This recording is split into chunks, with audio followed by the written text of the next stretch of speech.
اور قرآن مجید سے بڑھ کر حکمت والی کتاب کون سی ہو سکتی ہے؟ لیکن وہ آپ صلی اللہ علیہ وسلم کو مذاق کے طور پر پاگل اور دیوانہ کہتے تھے، حالانکہ آپ خود بھی سب سے زیادہ عقل مند انسان تھے، اور یہ ان کے کفر اور مذاق اڑانے کی بدترین صورت تھی۔ روایات میں آتا ہے کہ ازد قبیلے کا ایک فرد مکہ آیا تو اس نے مکہ کے بیوقوفوں سے سنا کہ آپ مجنون ہیں۔ وہ آپ کے پاس آیا اور آپ کو اپنے علاج کی پیشکش کی کہ میں آپ کا علاج کر سکتا ہوں، یعنی اس حد تک انہوں نے سنجیدگی کے ساتھ اس بات کو پھیلایا ہوا تھا۔ آپ صلی اللہ علیہ وسلم نے خطبہ مسنونہ پڑھا، اس نے درخواست کی کہ آپ پھر پڑھیں۔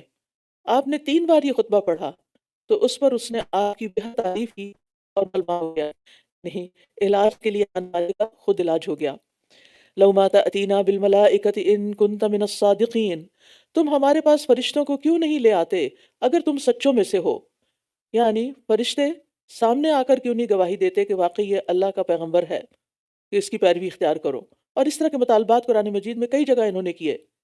ہم فرشتوں کو حق کے ساتھ ہی اتارتے ہیں اور تب یہ مہلت نہیں دیے جاتے، یعنی فرشتے تو اس وقت نازل ہوتے ہیں جب کسی کی موت کا وقت آ گیا ہو یا پھر کسی قوم پر قطعی عذاب کا فیصلہ ہو چکا ہو، اس کے بعد انہیں مہلت نہیں دی جاتی۔ انا نحن نزلنا الذکر وانا لہ لحافظون، بے شک ہم نے ہی اس ذکر کو نازل کیا ہے اور بے شک ہم ہی اس کی حفاظت کرنے والے ہیں۔ یہاں بھی ذکر کا معنی قرآن مجید ہے۔ قرآن مجید اللہ تعالیٰ کی کتاب ہے اور اس نے خود اس کی حفاظت کی ذمہ داری لی ہے۔ پچھلی کتابیں کیوں نہ محفوظ رہ سکیں؟ کیونکہ ان کی حفاظت کی ذمہ داری اللہ تعالیٰ نے ان کے علماء کو دی تھی، خود نہیں لی تھی۔ انسانوں کے ذمہ یہ حفاظت تھی اور انسانوں نے اپنی مرضی سے اس میں تبدیلیاں کر ڈالیں۔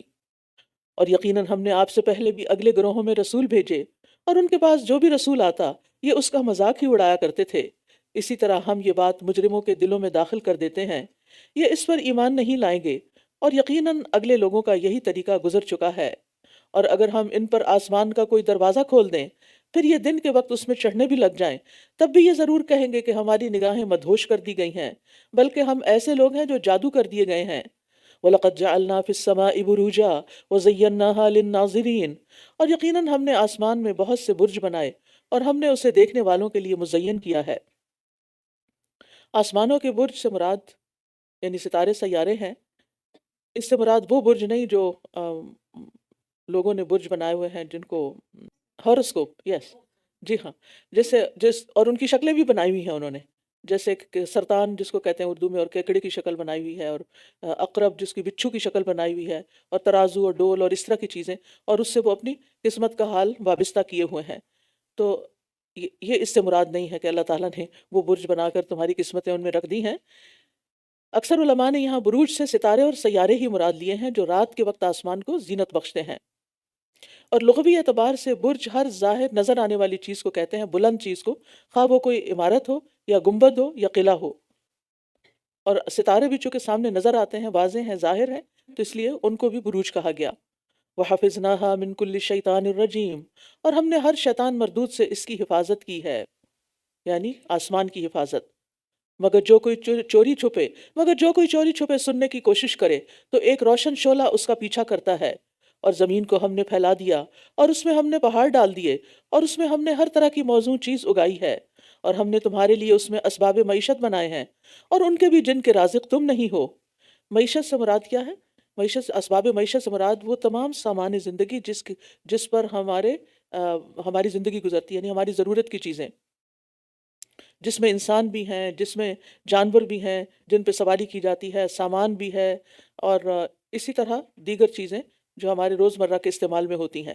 وَإِن مِّن شَيْءٍ إِلَّا عِندَنَا خَزَائِنُهُ وَمَا نُنَزِّلُهُ إِلَّا بِقَدَرٍ مَّعْلُومٍ، اور کوئی بھی چیز ایسی نہیں جس کے خزانے ہمارے پاس نہ ہوں، اور ہم اسے ایک معلوم اندازے کے مطابق ہی اتارتے ہیں۔ یعنی اللہ سبحانہ تعالیٰ کے پاس ہر چیز کے خزانے ہیں جو ضرورت کے مطابق ظاہر ہوتے ہیں۔ یعنی کوئی بھی چیز قیمتی سے قیمتی ہو یا معمولی سے معمولی، اللہ سبحانہ تعالیٰ کے پاس اس کی کمی نہیں ہے۔ لیکن اللہ تعالیٰ زمین پر وہ سب کچھ اکٹھا کیوں نہیں اتار دیتا؟ اس میں بھی اس کی حکمتیں ہیں۔ آپ دیکھیں کہ ابتدا میں انسان جلانے کے لیے اور روشنی کے لیے لکڑی کا استعمال کرتا تھا، جب آبادی زیادہ ہوئی تو کوئلہ نکل آیا، مزید آبادی بڑھی تو پیٹرولیم کی صنعت سامنے آ گئی، اس سے بھی آگے بڑھی تو گیس نکل آئی، پھر بجلی ایجاد ہو گئی، اور اب آپ دیکھیں کہ سولر سے انسان کا انرجی حاصل کر رہا ہے، پھر اسی طرح پہیہ ایجاد ہو گیا، اور دیگر بے شمار ایجادات جن کو گنا نہیں جا سکتا وقت کے ساتھ ساتھ۔ تو یہ سب کچھ کہاں سے بنا رہے ہیں، کہاں سے لا رہے ہیں؟ یہ اللہ کے خزانوں سے ہی، جو جتنے جب چاہتا ہے اپنی مرضی کے مطابق اتارتا ہے، لوگوں کو ان سے آگاہی دے دیتا ہے۔ اور ہم نے بارآور ہواؤں کو بھیجا، پھر ہم نے آسمان سے پانی اتارا، پھر ہم نے ہی اس سے تمہیں پلایا، پھر ہم نے تمہیں اس سے پلایا، اور تم ہرگز اسے ذخیرہ کرنے والے نہیں ہو۔ یعنی انسان کا اللہ کے خزانوں پر کوئی اختیار نہیں ہے، یعنی نہ اوپر آسمان میں بارش کا خزانہ انسان کے قبضے میں ہے، اور نہ نیچے زمین میں کنویں، چشمے، تالاب، ان خزانوں پر انسان کا کوئی اختیار ہے۔ اللہ تعالیٰ جس مقدار میں چاہتا ہے پانی اتارتا ہے، رکھتا ہے۔ وہ جب چاہے بارش برسائے تو کوئی روک نہیں سکتا، جب چاہے روک لے تو کوئی اپنی مرضی سے برسا نہیں سکتا۔ وہ چاہے تو چشموں اور کنووں کا سارا پانی زمین میں جذب کر دے اور انسان کو ایک قطرہ بھی نہ ملے۔ تو اسی لیے نبی صلی اللہ علیہ وسلم جب آندھی چلتی تھی تو دعا کرتے تھے، اللہم لقحن لا عقیمن، اے اللہ بارش والی ہوا ہو، بے برکت نہ ہو۔ وَإِنَّا لَنَحْنُ نُحْيِي وَنُمِيتُ وَنَحْنُ الْوَارِثُونَ، اور بے شک ہم ہی زندگی دیتے ہیں اور ہم ہی موت دیتے ہیں اور ہم ہی وارث ہیں۔ وَلَقَدْ عَلِمْنَا الْمُسْتَقْدِمِينَ مِنْكُمْ وَلَقَدْ عَلِمْنَا الْمُسْتَأْخِرِينَ، اور بے شک تم میں سے آگے بڑھنے والوں کو بھی ہم جانتے ہیں، اور بلا شبہ پیچھے رہنے والوں کو بھی ہم جانتے ہیں۔ مستقدمین یعنی جو پہلے گزر چکے، اور جو ہمارے بعد آنے والے ہیں مستاخرین، سب کا علم اللہ کو ہے۔ ہمیں نہیں پتا ہم سے پہلے کتنی امتیں اور تعداد میں کتنے لوگ دنیا میں آ کر گزر چکے، کوئی کچھ کہہ سکتا ہے؟ ان کی قبروں کے نشان تک نہیں۔ اگر دنیا بھر کے قبرستانوں کو بھی گنا جائے تو وہ تمام انسانوں کی صحیح گنتی نہیں بتائیں گے کہ کتنے فوت ہو چکے ہیں، اور ہمارے بعد کتنے آئیں گے ہم میں سے کسی کو نہیں پتا۔ ہر روز ہماری موجودگی میں، ہماری زندگی میں کتنے مر رہے ہیں، کتنے جی رہے ہیں، ہمیں نہیں پتا۔ کتنے بچے روز پیدا ہوتے ہیں، کوئی اندازہ نہیں لگا سکتا، صحیح اندازہ ایک گیس کر سکتے ہیں لیکن صحیح اندازہ نہیں کر سکتے۔ اسی طرح کتنے انسان ایک دن میں فوت ہو جاتے ہیں، اس کا پورا ڈیٹا کسی کو بھی نہیں مل سکتا۔ یہ سب، اور پھر یہ کہ صرف انسان ہی تو نہیں نا اس پلانٹ پہ، کتنے حیوانات، جانور، کیڑے مکوڑے، فضاؤں میں اڑنے والے پرندے، کتنی مخلوق ہے۔ یہ سب اللہ کو پتا ہے کہ آج تک کتنی پیدا ہوئی اور کتنی آگے ہوگی۔ اسی طرح مستقدمین وہ بھی ہیں جو نیکی کی بات سن کر آگے بڑھ جاتے ہیں، فوراً چل پڑتے ہیں، جیسے اذان ہوتی ہے تو نماز کے لیے نکل جاتے ہیں، اور اللہ کو یہ بھی پتا ہوتا ہے کہ کس کس نے اذان سن لی ہے اور وہ ابھی تک بیٹھا ہوا ہے اور وقت بھی گزر گیا اور اس کو اٹھنے کی توفیق نہیں ہوئی۔ اور مستاخرین، مستقدمین اور مستاخرین میں صرف نماز نہیں بلکہ دیگر نیکیاں بھی آتی ہیں، کہ اللہ کی راہ میں نکلنے والے اور اسی طرح لوگوں کی خدمت کے لیے نکلنے والے کون آگے جانے والے ہیں اور کون بیٹھے رہنے والے ہیں، پیچھے رہنے والے ہیں۔ اور بے شک آپ کا رب ہی انہیں اکٹھا کرے گا، اور بے شک آپ کا رب انہیں اکٹھا کرے گا، بے شک وہ بہت حکمت والا، خوب علم والا ہے۔ اور یقیناً ہم نے انسان کو بدبودار سڑے ہوئے کیچڑ کی کھنکتی مٹی سے پیدا کیا۔ قرآن مجید میں انسان کی تخلیق کا ذکر آتا ہے کہ مٹی سے ہوئی، اور پھر مٹی کی مختلف قسموں اور سٹیجز کا ذکر کیا گیا، اور اس کی مختلف حالتوں کے مطابق ان کے نام بھی ہیں، جیسے خشک مٹی، بھیگی ہوئی مٹی، گوندھی ہوئی، بدبودار اور خشک ہو کر کھن کھن کر کے بولنے والی مٹی، اور جب آگ پر پکا لیا جائے تو اس کو ٹھیکری بولتے ہیں۔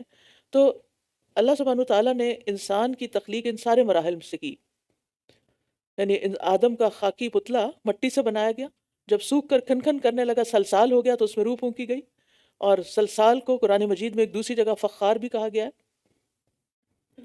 والجان خلقناہ من قبل من نار السموم، اور اس سے پہلے جنات کو ہم نے آگ کی لپٹ سے پیدا کیا۔ جان، بعض مفسرین نے اسے جنوں کا باپ کہا ہے، جیسے آدم علیہ السلام انسانوں کے باپ ہیں، تو جنوں میں سے جو سب سے پہلے پیدا ہوا وہ جان کہلایا، اور بعض اس سے جنوں کی جنس مراد لیتے ہیں، بعض نے اس سے مراد ابلیس بھی لیا ہے کہ جان کون تھا۔ اور جب آپ کے رب نے فرشتوں سے فرمایا کہ میں کھنکھناتی مٹی سے سڑے ہوئے بدبودار کیچڑ سے ایک بشر کو پیدا کرنے والا ہوں، پھر جب میں اسے درست کر لوں اور اس میں اپنی پیدا کی ہوئی روح پھونک دوں تو تم سب اس کے لیے سجدہ کرتے ہوئے گر پڑنا۔ یہاں ہم دیکھ رہے ہیں کہ اللہ تعالیٰ نے روح کی نسبت اپنی طرف کی ہے، من روحی، یعنی جب میں اس کو برابر کر لوں، اس انسان کو، اور مکمل بنا لوں تو اپنی روح سے پھونک دوں۔ یہ اضافت جو ہے، یہ نسبت جو ہے، یہ نسبت تشریفی کہلاتی ہے، یعنی انسان کی عزت و شرف بڑھانے کے لیے اللہ تعالیٰ نے اسے اپنی روح قرار دیا، ورنہ ہر چیز اللہ ہی کی ہے۔ کیونکہ اس سے مراد یاد رکھیے اللہ کی روح نہیں ہے، اس سے مراد مخلوق کی روح ہے، انسان کی روح جو اللہ نے پیدا کی خاص انسان کے لیے۔ کیونکہ اللہ کی طرح تو کوئی بھی نہیں ہے، لیس کمثلہ شیء، اور لم یلد ولم یولد، اور کوئی اس کا حصہ نہیں ہے۔ فسجد الملائکۃ کلہم اجمعون، تو تمام فرشتوں نے اکٹھے سجدہ کیا، الا ابلیس، سوائے ابلیس کے، ابا ان یکون مع الساجدین، اس نے انکار کر دیا کہ وہ سجدہ کرنے والوں کے ساتھ ہو۔ فرمایا اے ابلیس، تجھے کیا ہے کہ تو سجدہ کرنے والوں کے ساتھ شامل نہ ہوا؟ اس نے کہا میں ایسا نہیں ہوں کہ اس بشر کو سجدہ کروں جسے تو نے بدبودار سڑے ہوئے کیچڑ کی کھنکھناتی مٹی سے پیدا کیا۔ حقیر سمجھ رہا تھا نا انسان کو۔ فرمایا پھر تو اس سے نکل جا، بلا شبہ تو مردود ہے، ریجیکٹڈ ہے، اور بے شک تجھ پر بدلے کے دن تک لعنت ہے۔ وہ بولا اے میرے رب، بس مجھے اس دن تک مہلت دے دے جب وہ اٹھائے جائیں گے، یعنی میں اس دن تک زندہ رہنا چاہتا ہوں تاکہ میں انسانوں کو بہکا سکوں۔ فرمایا بے شک تو مہلت دیے جانے والوں میں سے ہے۔ اللہ نے اس کی دعا بھی قبول کر لی۔ تو اگر اللہ تعالیٰ ابلیس کی دعا قبول کر سکتے ہیں، اس کی ریکویسٹ مان سکتے ہیں، تو پھر سبھی کی، اور وہ قبول کرتے ہیں۔ یہ تو اجیب دعوت الداعی، یہ ہمیں ہی شیطان یقین نہیں آنے دیتا، ورنہ وہ تو سب کو جواب دیتے ہیں۔ الی یوم الوقت المعلوم، اس دن تک جس کا وقت معلوم ہے، یعنی اللہ کو معلوم ہے۔ قال رب بما اغویتنی، کہنے لگا اے میرے رب چونکہ تو نے مجھے گمراہ کیا ہے، میں بھی ان کے لیے زمین میں برائی کو ضرور مزین کروں گا، میں ان سب کو ضرور گمراہ کر دوں گا۔ اب شیطان نے کہا کہ میں ان کے لیے زمین میں چیزوں کو مزین کر دوں گا۔ کون سی چیز؟ یعنی زمین میں بھی یعنی جس طرح اس نے آدم علیہ السلام کے سامنے اس درخت کا پھل مزین کر دیا تھا، تو دنیا میں خواہشات نفس کو وہ مزین کر دے گا۔ زین للناس حب الشہوات، تو اور پھر اللہ کی نافرمانی کے کاموں کو خوبصورت بنا کے پیش کرے گا۔ رسول اللہ صلی اللہ علیہ وسلم نے فرمایا بے شک ابلیس نے اپنے رب عز و جل سے کہا مجھے تیری عزت اور جلال کی قسم، میں آدم کی اولاد کو اس وقت تک گمراہ کرتا رہوں گا جب تک ان کے جسموں میں روح رہے گی، یعنی موت تک۔ تو اس سے اس کے رب عز و جل نے فرمایا مجھے اپنی عزت اور اپنے جلال کی قسم، جب تک وہ مجھ سے معافی مانگتے رہیں گے میں انہیں معاف کرتا رہوں گا۔ تو اس حدیث سے بھی پتہ چلتا ہے کہ ابلیس نے اولاد آدم کو گمراہ کرنے کا پکا ارادہ کر لیا اور قسم کھا کے یہ بات کہی، لیکن سب لوگ اس کے پندے میں نہیں آئیں گے۔ الا عبادک منہم المخلصین، سوائے ان میں سے تیرے چنے ہوئے بندوں کے، یعنی تیرے وہ بندے جو خالص تیرے لیے چن لیے گئے یا جنہیں تو نے خاص اپنا بنا لیا، انہیں میں گمراہ نہیں کر سکوں گا۔ فرمایا یہی سیدھا راستہ ہے جو مجھ تک پہنچتا ہے۔ ان عبادی لیس لک علیہم سلطان، بے شک میرے بندے ان پر تیرا کوئی زور نہیں ہوگا، یعنی جو صراط مستقیم پر چل رہے ہوں گے، جس کی دعا ہم ہر نماز میں مانگتے ہیں، تو ان لوگوں پر جو صراط مستقیم پر ہوں گے شیطان کا زور نہیں چلے گا، شیطان کا بس نہیں چلے گا، مگر جو گمراہ ہونے والوں میں سے تیری پیروی کریں، یعنی جو شیطان کی بات مانے، کیونکہ ایک رحمان کا راستہ ہے اور ایک شیطان کا راستہ ہے۔ یاد رکھیے کہ آپ جیسے یہاں کھڑے ہیں، جہاں بھی آپ بیٹھے ہیں، دائیں جانب رحمان کا راستہ جاتا ہے اور بائیں جانب شیطان کا راستہ جاتا ہے۔ اب یہ آپ کی چوائس ہے کہ آپ کس راستے پہ چلتے ہیں۔ جس راستے پہ چلیں گے اسی پر آپ کا اختتام ہوگا، وہی آپ کا اینڈ ہوگا۔ اور نبی صلی اللہ علیہ وسلم نے ایک خط کھینچ کر بیچ میں اور لکیریں ڈال کر بتایا کہ یہ سیدھا راستہ ہے جو سیدھا خط ہے، اور بیچ میں جو دائیں بائیں لکیریں ہیں یہ وہ راستے ہیں جن کی طرف شیطان بلاتا ہے۔ اگر انسان اس طرف نکل جائے تو سیدھا راستہ کھو دے گا۔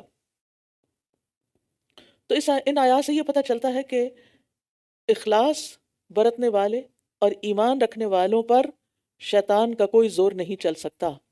اللہ کے چنے ہوئے بندوں پر شیطان کا زور نہیں چلتا، وہ شیطان کو ہرا دیتے۔ حضرت عمر کے بارے میں کیا آتا ہے کہ عمر جس راستے سے گزرتے تھے شیطان وہاں سے بھاگ جاتا تھا، وہ اپنا راستہ بدل لیتا تھا۔ یہ چنے ہوئے لوگ تھے نا۔ آج آپ دیکھیے کہ کیا شیطان ہمیں دیکھ کر ہمارے پیچھے آ جاتا ہے یا بھاگ جاتا ہے؟ ہم شیطان کے مقابلے میں کتنے طاقتور ہیں، کیونکہ شیطان ہمارا دشمن ہے نا۔ اگر آپ اپنے دشمن کو دیکھیں گے تو کیا کریں گے؟ آپ اس کا مقابلہ کریں گے، آپ اس کو ہرائیں گے، آپ اس کو نیچا دکھائیں گے، بزدل بھاگ جاتے ہیں۔ ٹھیک ہے، تو اس لیے شیطان کی باتوں میں نہیں آنا۔ اچھا ایک ہوتا ہے نا میٹھے دشمن، کچھ لوگ ہوتے ہیں آپ کے بڑے حاسد ہوتے ہیں، آپ کی ہر بات کو نوٹ کر رہے ہوتے ہیں۔ ایسے دوستوں سے بھی پناہ مانگی گئی نا کہ جن کی آنکھیں ہمیں دیکھتی ہوں اور دل واچ کرتا ہو، یعنی رقیب بن کے کیا کر رہے ہیں، کہاں سے کر رہے ہیں، کیسے کر رہے ہیں، اور پھر ان سے ملنے والے فائدے اٹھا لیتے ہیں لیکن پھر اپنی راہ نکال لیتے ہیں۔ ٹھیک ہے، اوپر اوپر سے آپ کی تعریفیں کریں گے لیکن اندر سے آپ سے جلتے ہوں گے. تو شیطان کا بھی بار ایسا ہی ہوتا ہے کہ وہ اوپر اوپر سے چیزوں کو بڑا خوبصورت بنا کے دکھاتا ہے. انسانوں کی شکل میں بھی شیطان آتا ہے اور وہ آپ کو ایسی باتوں سے بہکا لے جاتے ہیں غلط راستوں پر کہ پتہ بھی نہیں چلتا. لیکن شیاطین کو بھگانے کے لیے ضروری ہے کہ قرآن سے مضبوط تعلق ہو. شیاطین اس گھر سے بھاگ جاتے ہیں جہاں سورۃ البقرہ پڑھی جاتی ہے، جہاں آیت الکرسی پڑھی جاتی ہے، جہاں سورۃ البقرہ کی آخری آیات اور اس کے علاوہ قرآن کی شدید وعید والی آیات پڑھی جاتی ہیں. وَإِنَّ جَهَنَّمَ لَمَوْعِدُهُمْ أَجْمَعِينَ، اور بے شک جہنم ضرور ان سب کے وعدے کی جگہ ہے. لَهَا سَبْعَةُ أَبْوَابٍ لِكُلِّ بَابٍ مِّنْهُمْ جُزْءٌ مَّقْسُومٌ، اس کے 7 دروازے ہیں، ہر دروازے کے لیے ان میں سے ایک تقسیم شدہ حصہ ہے. استغفر اللہ کی کتاب میں لکھا ہوا ہے کہ کون کون کس دروازے سے انٹر ہوگا. اور یاد رکھیے جو لوگ دروازوں سے انٹر ہوں گے وہ کبھی جہنم سے باہر نہیں آ سکیں گے، لیکن جو لوگ پل صراط کراس کرتے ہوئے ایمان والے ہوں گے لیکن برے کام بھی کر رہے ہوں گے، اگر توبہ کیے بغیر مر گئے اور گر گئے جہنم میں اوپر سے، تو پھر وہ اس سطح پر ہوں گے جتنا ان کا گناہ یا قصور ہوگا، اور پھر اس کے مطابق سزا بھگت کے وہ نکل آئیں گے. ان کے نکلنے کی امید ہے. وہ پوری حدیث آپ کو سنائی تھی کہ کچھ لوگ اتقاء اور رحمان ہوں گے کہ جن کو اللہ سبحانہ، جنہوں نے کوئی نیک عمل نہیں کیے ہوں گے لیکن اللہ تعالیٰ اپنی ایک کفہ یعنی اپنی ایک لپ کہہ لیں یا ایک ہتھیلی، اس سے ان کو جہنم سے نکال دے گا. لیکن جو دروازوں سے جائیں گے وہ نہیں نکل پائیں گے، وہ کٹے پکے مجرم ہوں گے. ان المتقین فی جنات وعیون، اور یہ جو 7 دروازے ہیں اور پھر اس کے درجات بھی ہیں. درجات تو جنت کے ہیں، جہنم کے درکات ہیں. درکات کہتے ہیں نیچے نیچے نیچے گہرائی میں جو لیولز ہوتے ہیں. ایک ہوتا ہے نا اوپر کو ہائی رائزز اوپر جاتے ہیں، اور کچھ پھر نیچے پارکنگ لاٹس ہوتے ہیں اور وہ نیچے کی سے نیچے فلوز جا رہے ہوتے ہیں، وہ درکات ہوتے ہیں. یعنی آپ کے لیول سے کچھ اوپر اور کچھ نیچے، تو اوپر جنت والے اور نیچے جہنم والے. تو منافقین سب سے کہاں ہوں گے؟ سب سے نچلے درجے میں، پھر درک الاسفل. اب ان کا ذکر کیا گیا تو متقین کی بات آ گئی. ان المتقین فی جنات وعیون، بے شک متقی لوگ باغوں اور چشموں میں ہوں گے. ان سے کہا جائے گا ان میں سلامتی اور امن کے ساتھ داخل ہو جاؤ. سلامتی اور امن کے ساتھ. اور ان کے سینوں میں جو بھی کینہ ہے ہم اسے نکال دیں گے. وہ بھائی بھائی بنے ہوئے آمنے سامنے اونچی نشستوں پر بیٹھے ہوں گے. یہاں کینہ نکالنے کے لیے لفظ نزع استعمال ہوا. نزع ان کا معنی ہوتا ہے کھینچ کے، اکھاڑ کے نکالنا. تو اس سے پتہ چلتا ہے کہ کینہ اور دشمنی دل میں کتنی گہری جڑیں پکڑ لیتی ہے، کہاں تک سرایت کر جاتی ہے. ہم انسان ہیں نا، کمزور ہیں. بعض اوقات ہماری کسی کے ساتھ انبن ہو جاتی ہے، ناراضگی ہو جاتی ہے، مس انڈرسٹینڈنگ ہو جاتی ہے، کسی سے ہمیں کوئی تکلیف پہنچ جاتی ہے، وہ ہم اپنے دل میں رکھ لیتے ہیں. اور جو وقت گزرتا جاتا ہے اگر معاف نہ کریں، دل سے نہ نکالیں، تو اپنی جڑیں بنانے لگتی. اور پھر اس کے ساتھ آپ نیکیاں بھی بہت کر رہے ہیں، خیر کے کام بھی بہت کر رہے ہیں. اب جنت میں جب انسان جانے لگے گا تو کوئی بھی انسان اس کینے کے ساتھ انٹر نہیں ہوگا. جب سارے مسلمان پل پار کر لیں گے، جسر یعنی صراط، پل صراط جس کو کہتے ہیں، تو اس کے بعد ایک جنت اور پل صراط کے بیچ میں، جہنم کے بیچ میں ایک اور پل ہی ہوگی، یعنی چھوٹا پل ہوگا، اور وہاں نہر الحیات ہوگی. لوگوں کو وہاں نہلایا دھلایا جائے گا، پاک صاف کیا جائے گا، ان کے کینے اور بغض نکال دیے جائیں گے.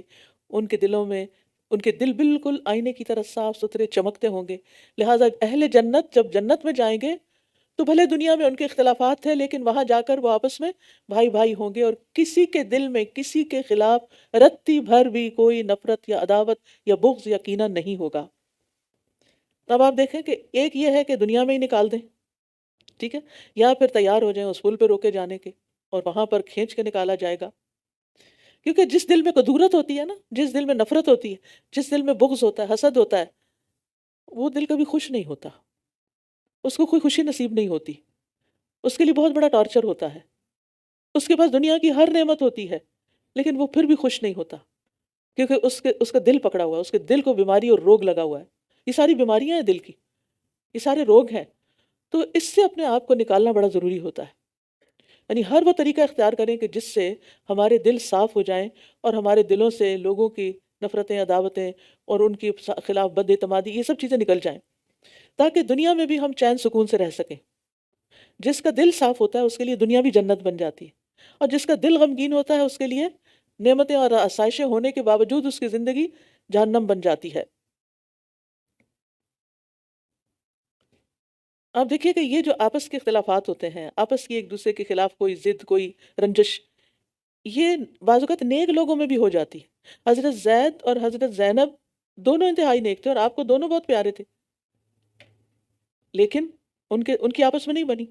تو ایسا ہوتا ہے، ہماری ہماری جو روحیں ہیں نا وہ لشکروں کی صورت میں تھی، جو پیدا کی گئی نا تو گروپس کی شکل میں تھی، جو وہاں ایک دوسرے کو پہچان گئے وہ یہاں آ کر بھی ایک دوسرے کی طرف اٹریکٹ ہو جاتے ہیں، اور جو وہاں ایک دوسرے سے اجنبی رہے وہ دنیا میں بھی اجنبی رہتے ہیں، چاہے ان کے ساتھ رشتہ ازدواجی کیوں نہ قائم ہو جائے، وہ ان کے ساتھ ان کی آپس میں نہیں بنتی، لیکن اس کا یہ مطلب نہیں ہوتا کہ وہ برے لوگ ہوتے ہیں۔ دونوں انتہائی نیک، متقی، پارسا ہو سکتے ہیں، لیکن فار سم ریزن دونوں کے مزاج نہیں ملتے۔ اب کسی نہ کسی طرح اوکھے سوکھے زندگی گزار لی، ہم، اب جنت میں بھی ظاہر ہے انہیں ساتھ رہنا ہے۔ تو کیونکہ جو میاں بیوی دنیا میں ایمان کی حالت میں دونوں فوت ہوئے وہ جنت میں بھی ساتھ ہوں گے، ٹھیک ہے؟ اب وہاں ساتھ رہنا ہے، تب وہ کہیں گے پھر دوبارہ انہی کے ساتھ جن سے ساری زندگی جلتے کٹتے رہے۔ لہٰذا ان کو پاک صاف کر دیا جائے گا، ان کے دلوں کی ساری قدورتیں نکال دی جائیں گی اور ان کو ایک دوسرے کے لیے بالکل پرفیکٹ کر دیا جائے گا کہ ان کی آپس کی خوشیاں اور راحتیں سب قائم ہو جائیں۔ لا یمسہم فیہا نصب ولا وما ہم منہا بمخرجین، نہ انہیں وہاں کوئی تھکاوٹ چھوئے گی اور نہ ہی وہ اس سے کبھی نکالے جائیں گے، نیور، کبھی نہیں نکلیں گے، ہمیشہ کا گھر۔ دنیا میں جہاں چاہیں آپ گھر بنا لیں، کبھی تو رینٹ پہ ہوتے ہیں تو مالک نکال دیتے ہیں، اور کبھی آپ کا اپنا ہوتا ہے تو آپ کا دل بھر جاتا ہے، آپ اس کو بیچ دیتے ہیں، کبھی یہاں رہ رہے ہیں، کبھی وہاں جا رہے ہیں، کبھی کہیں موو ہو رہے ہیں۔ لیکن جنت میں اتنا اچھا ٹھکانہ ہوگا، لا یبغون عنہا حولا، وہ وہاں سے ٹلنا ہی نہیں چاہیں گے، ہلنا ہی نہیں چاہیں گے، کہیں اور موو ہونا ہی نہیں چاہیں گے، اللہ ہمیں وہاں لے جائے۔ نہ انہیں وہاں کوئی تھکاوٹ چھوئے گی، اللہ، کوئی تھکاوٹ نہیں ہوگی۔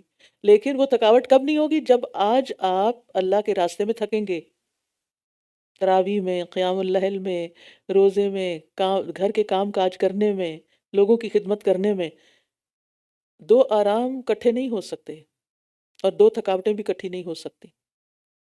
یعنی اگر آپ دنیا میں صرف آرام ہی کر رہے ہیں اور کوئی کام نہیں کر رہے، نہ دین کا نہ دنیا کا، تو آپ خطرے میں ہیں، اور اگر آپ نے یہاں تھکاوٹیں اٹھا لی تو آگے کے لیے آسانیاں ہو جائیں گی۔ دنیا میں ہر شخص دکھ، مصیبت، مشقت اور تھکن میں، یعنی تھکن کا شکار ہے۔ دنیا کی ساری زندگی محنت اور مشقت کی ہے، یہاں ہر خوشی کے ساتھ، ہر لذت کے ساتھ کوئی نہ کوئی محنت اور کوئی نہ کوئی کدورت بھی ہے، لیکن وہاں نہیں، وہاں نہ کوئی بیماری ہے، نہ تکلیف ہے، نہ بڑھاپا ہے، نہ موت ہے۔ نبئ عبادی انی انا الغفور الرحیم وان عذابی هو العذاب العلیم، میرے بندوں کو خبر دے دیجئے کہ میں بہت بخشنے والا، بہت رحم کرنے والا ہوں، اور بے شک میرا عذاب بھی دردناک عذاب ہے۔ نبئ، نبأ سے ہے خاص اور اہمیت والی خبر، ویری امپورٹنٹ نیوز۔ کیا؟ یعنی اچھی طرح یہ بات بتا دیں کہ اللہ تعالیٰ بہت مہربان بھی ہے، بخشش بھی فرمانے والا ہے، اور اس کے ساتھ ساتھ دردناک عذاب دینے والا بھی ہے، تاکہ وہ امید کے ساتھ خوف بھی رکھیں، کیونکہ ایمان ان دونوں کے درمیان میں ہے، امید اور خوف کے۔ رسول اللہ صلی اللہ علیہ وسلم نے فرمایا، اگر مومن جان لے کہ اللہ کے پاس کتنی عقوبت یعنی سزا ہے تو کوئی اس کی جنت کی امید نہ رکھے، اور اگر کافر جان لے کہ اللہ کے پاس کس قدر رحمت ہے تو کوئی اس کی جنت سے نا امید نہ ہو۔ وَنَبِّئْهُمْ عَنْ ضَيْفِ ابراہیم، اور انہیں ابراہیم کے مہمانوں کے بارے میں خبر دے دیجئے، جب وہ اس کے پاس داخل ہوئے تو انہوں نے سلام کہا، اس نے کہا ہم تو تم سے خوف زدہ ہیں، کیونکہ وہ کھانا نہیں کھا رہے تھے، پیچھے پڑ چکے ہیں۔ انہوں نے کہا ڈرو نہیں، ہم تمہیں ایک بہت علم والے لڑکے کی خوشخبری دے رہے ہیں۔ اس نے کہا کیا تم اس حال میں مجھے خوشخبری دے رہے ہو کہ میں بڑھاپے کو پہنچ چکا ہوں؟ تو تم کس بات کی خوشخبری دے رہے ہو؟ انہوں نے کہا ہم تمہیں حقیقی خوشخبری دے رہے ہیں، بس تم مایوس ہونے والوں میں شامل نہ ہو۔ اس نے کہا وَمَن يَقْنَطُ مِن رَحْمَتِ رَبِّهِ إِلَّا الضَّالُّونَ، اور اپنے رب کی رحمت سے گمراہوں کے سوا کون مایوس ہو سکتا ہے؟ صرف بھٹکے ہوئے لوگ ہی مایوس ہوتے ہیں، جو سیدھے رستے پر ہوں وہ رب کی رحمت سے امید رکھتے ہیں، وہ مایوس نہیں ہوتے۔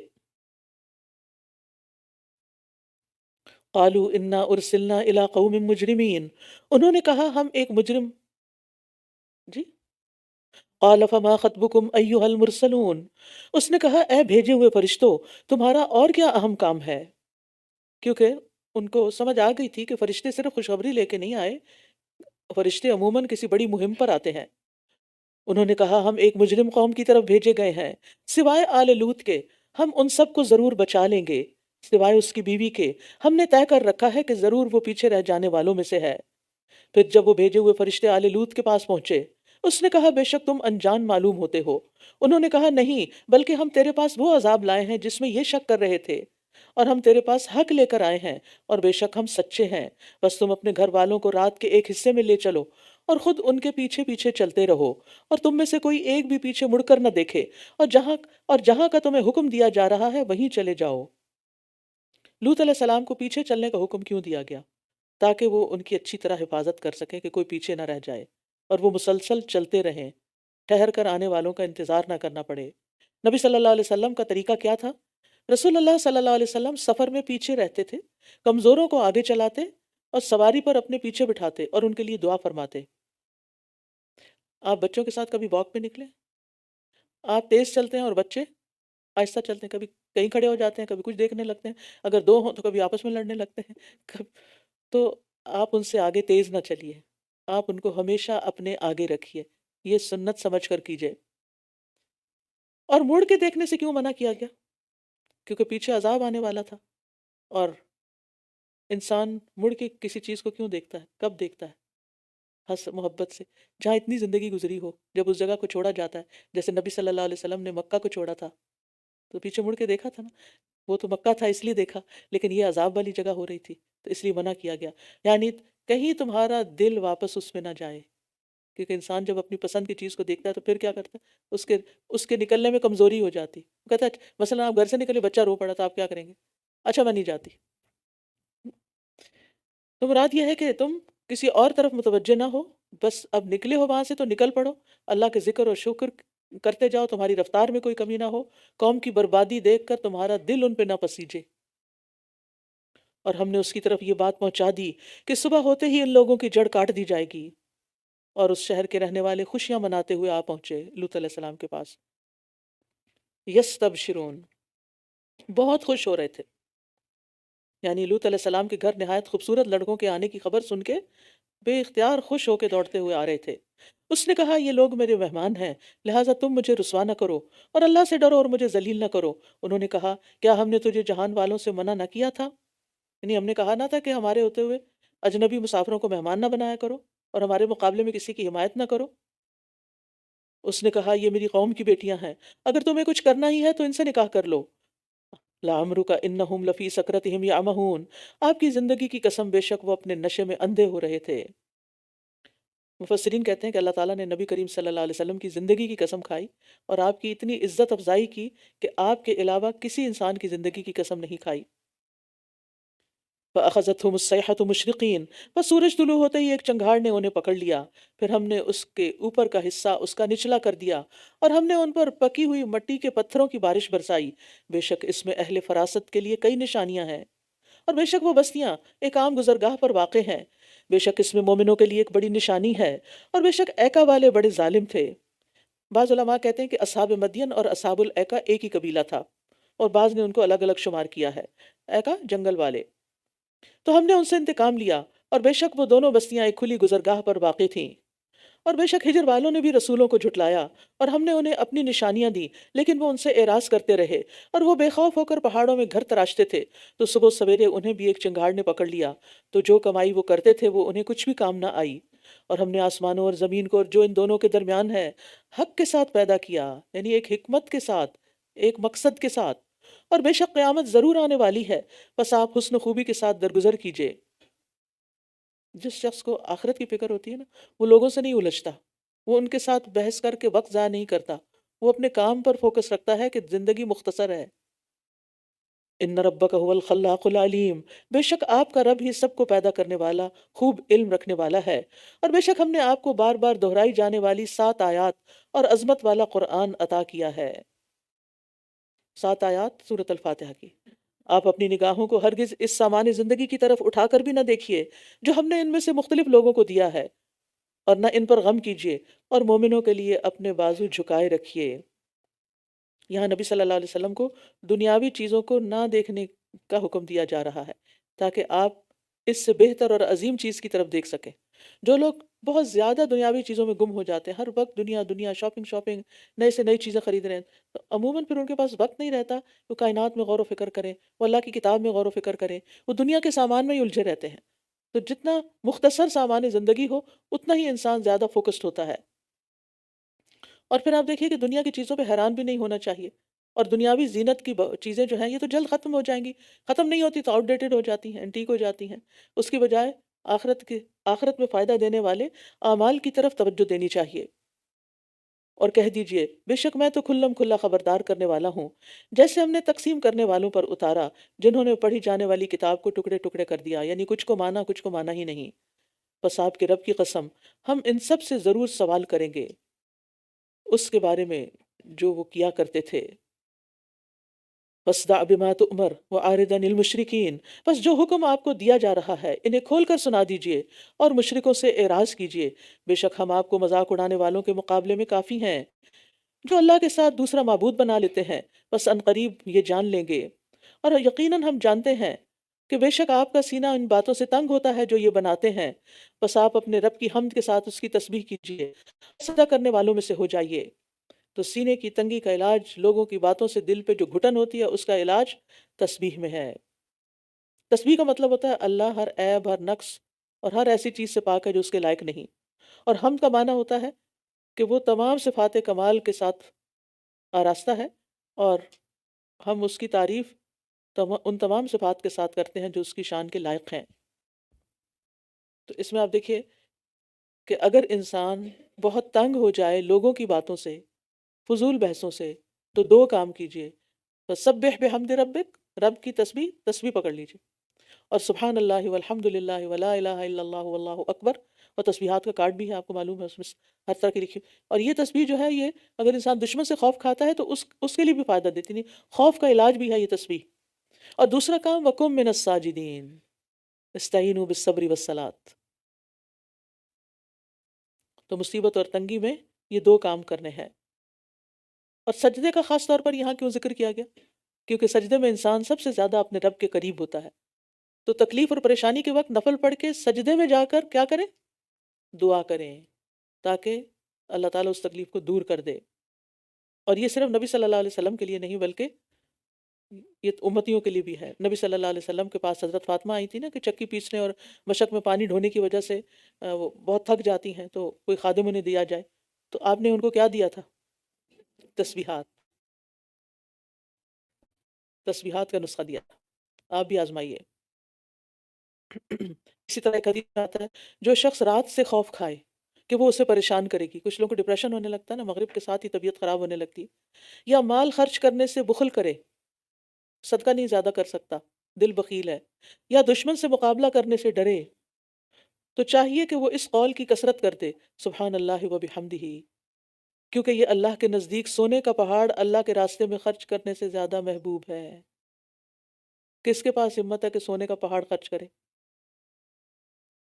اور صبح شام سورج نکلنے سے پہلے اور سورج غروب ہونے سے پہلے 100 دفعہ اس کی تسبیح کر لینا تمام گناہوں کی معافی کا ذریعہ بھی ہے۔ وَاعْبُدْ رَبَّكَ حَتَّى يَأْتِيَكَ الْيَقِينُ، اور آپ اپنے رب کی عبادت کرتے رہیے یہاں تک کہ آپ کے پاس یقین یعنی موت آ جائے، یعنی موت آنے تک اپنے رب کی عبادت پر قائم رہیں۔ بعض اور جگہوں پر بھی یقین کا لفظ موت کے لیے آتا ہے، جیسے حَتَّى أَتَانَا الْيَقِينُ،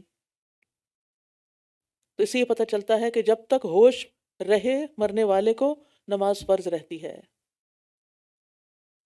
اور انسان بیماری میں بھی کھڑے ہو کے نہیں پڑھ سکتا تو بیٹھ کے یا لیٹ کے جیسے بھی ہو اشاروں سے۔ اور آپ نے دیکھا ہوگا کہ جو اللہ والے ہوتے ہیں وہ ان کو آکسیجنز بھی لگی ہوتی ہیں اور وہ ہاتھ اٹھا رہے ہوتے ہیں اور نمازیں پڑھ رہے ہوتے ہیں، قومیں میں بھی نمازیں پڑھ رہے ہوتے ہیں۔ سورۃ النحل یہ سورۃ النعم بھی ہے، بسم کیونکہ کیونکہ اس کی ابتدا میں اللہ تعالیٰ نے اپنی نعمتوں کے اصول اور اس کے قواعد بیان کیے ہیں، اور اس کے آخر میں وہ امور بیان کیے ہیں جو ان کی تکمیل کرتے ہیں۔ اللہ الرحمن الرحیم أتى أمر الله فلا تستعجلوه سبحانه وتعالى عما يشركون۔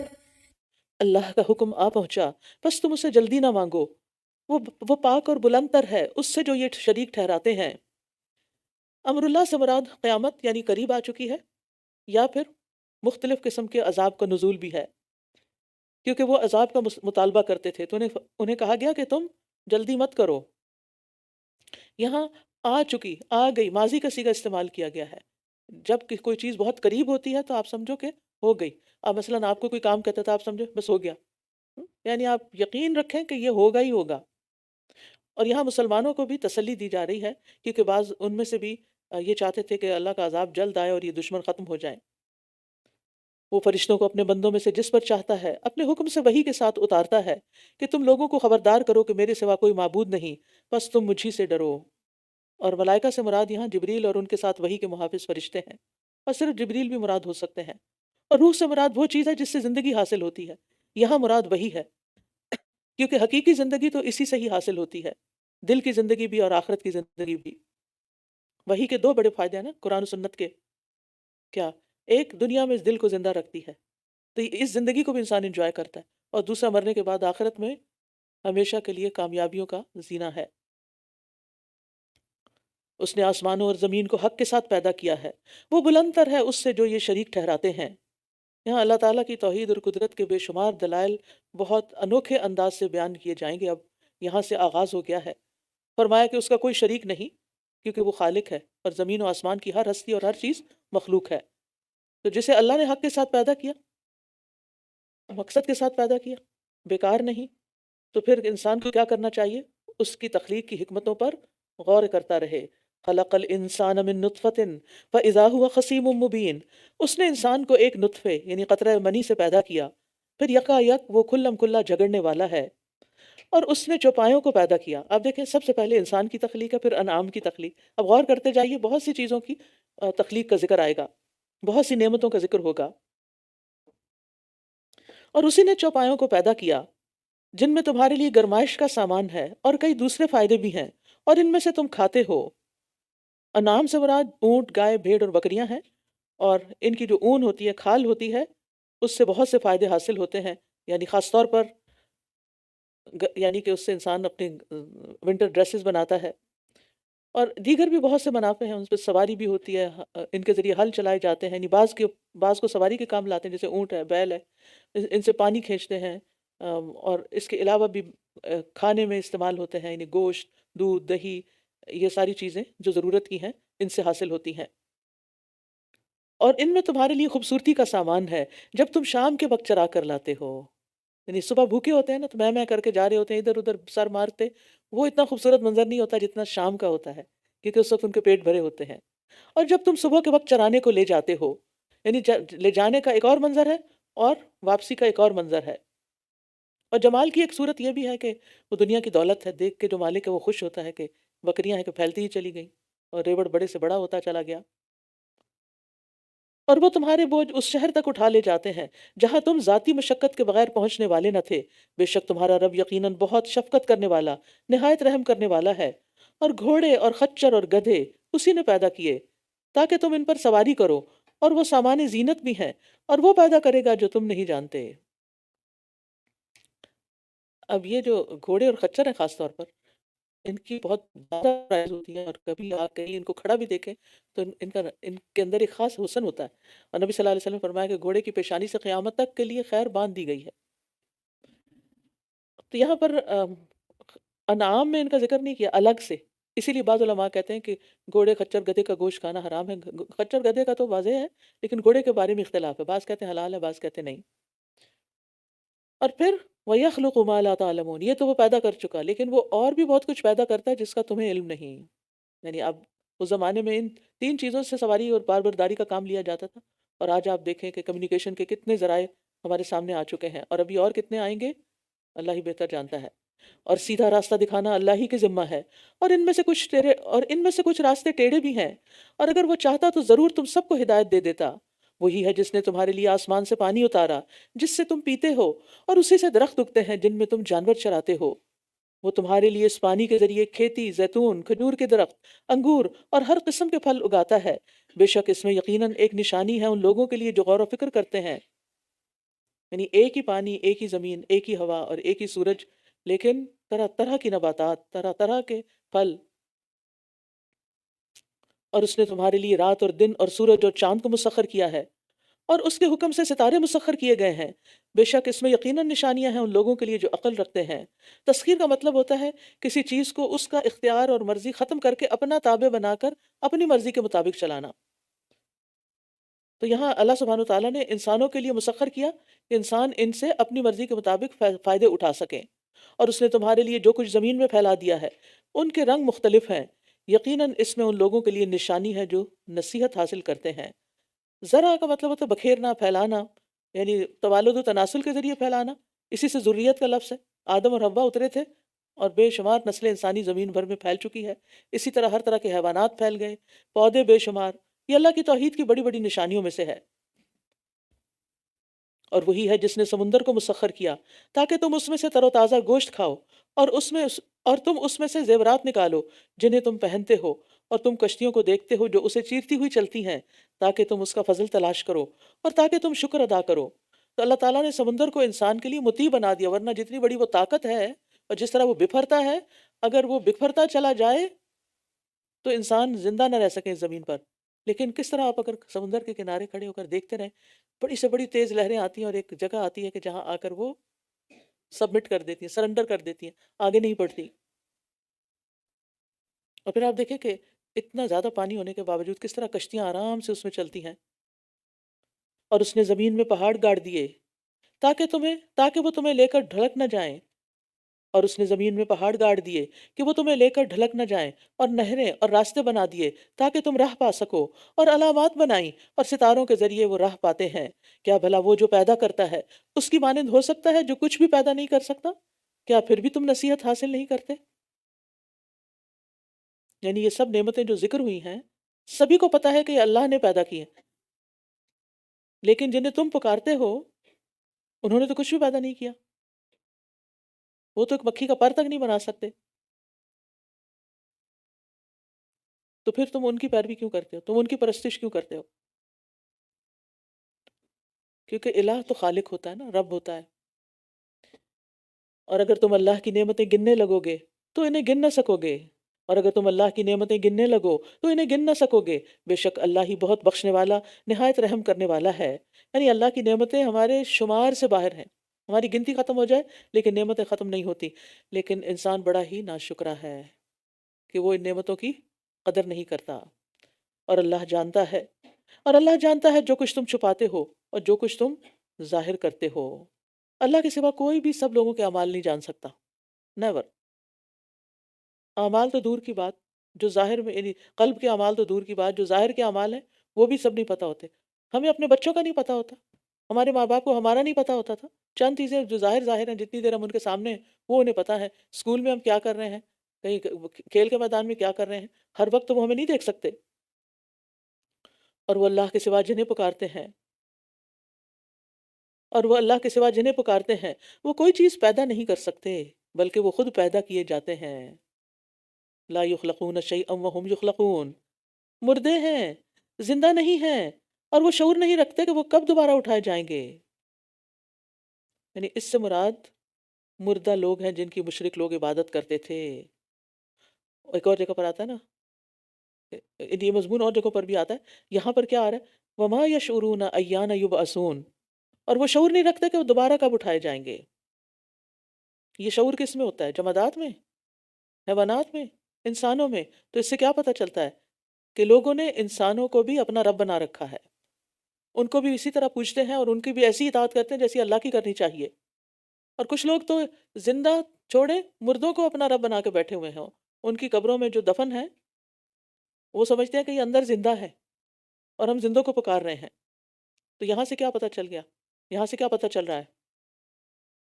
او امواتن، جو مر گیا وہ مر گیا، غیر احیاء، دوبارہ تاکیدن کا، مردہ ہے، زندہ ہے نہیں، زندہ نہیں ہے، کیوں سمجھتے ہو وہ زندہ ہے؟ اور ان کو تو یہ بھی نہیں پتا کہ دوبارہ قیامت کب آئے گی اور ہم یہاں سے کب اٹھیں گے۔ تو اس میں قبر پرستی کا واضح رد ہے، اور معبود کے لیے تو یہ سب کچھ جاننا بڑا ضروری ہوتا ہے۔ اس لیے اللہ کے سوا کوئی معبود نہیں، کوئی الہ نہیں۔ الہکم الہ واحد، تمہارا معبود تو بس ایک ہی معبود ہے۔ تو وہ لوگ جو آخرت پر ایمان نہیں لاتے ان کے دل انکاری ہیں اور وہ تکبر کرنے والے ہیں۔ لا جرم ان اللہ یعلم ما یسرون وما یعلنون انہ لا یحب المستکبرین، کوئی شک نہیں کہ یقیناً اللہ جانتا ہے جو کچھ یہ چھپاتے ہیں اور جو کچھ یہ ظاہر کرتے ہیں، بے شک وہ تکبر کرنے والوں کو پسند نہیں کرتا۔ اور جب ان سے پوچھا جاتا ہے تمہارے رب نے کیا اتارا ہے، تو وہ کہتے ہیں کہانیاں ہیں پہلوں کی۔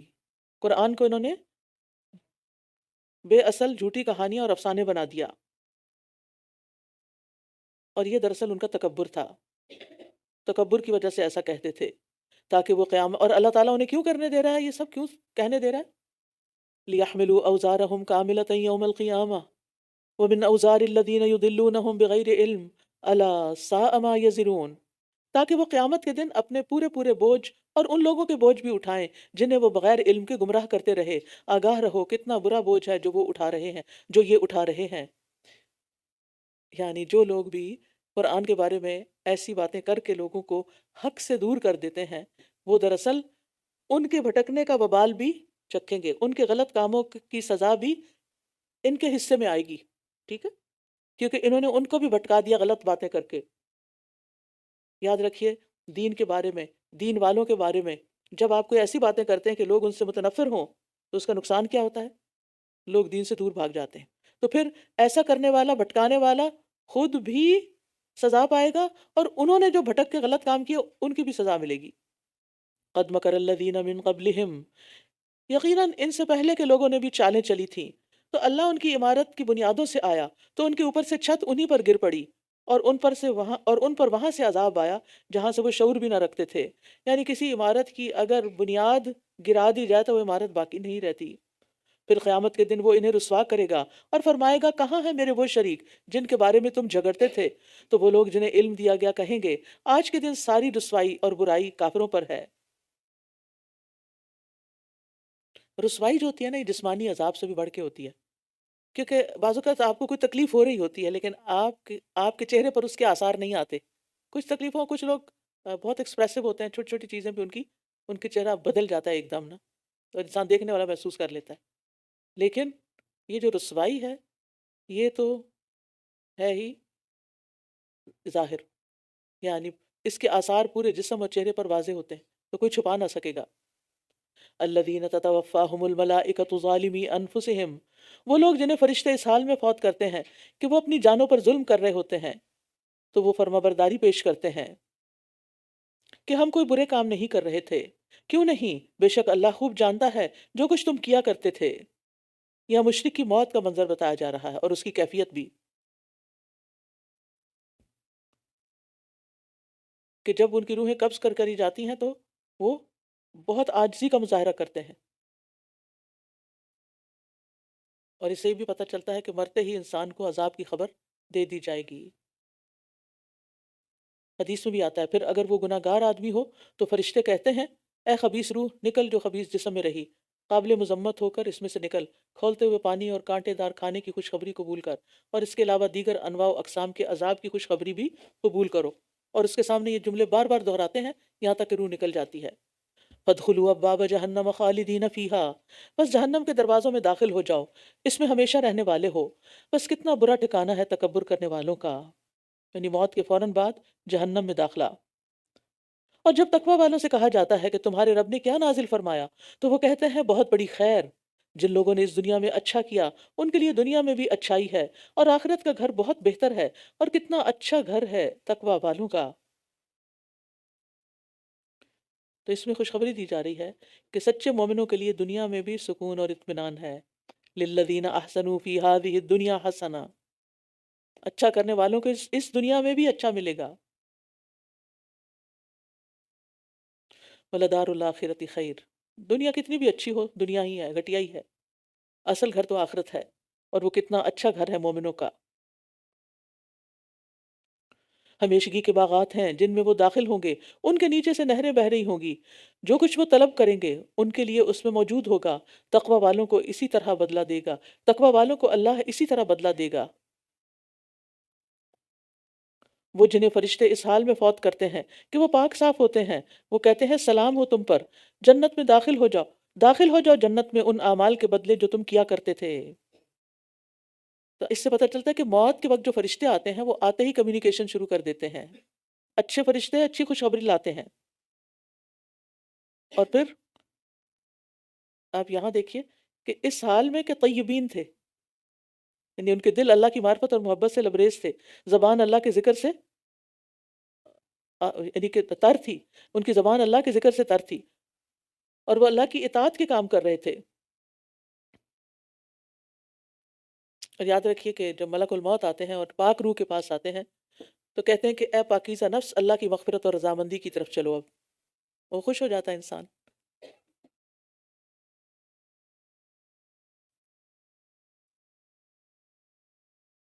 ہم سب کو وہ وقت یاد رکھنا چاہیے اور اس کو امیجن بھی کرنا چاہیے اور اس کے لیے دعائیں بھی کرنی چاہیے کہ اللہ تعالیٰ وہ خیر کا وقت لائے ہم سب کے لیے.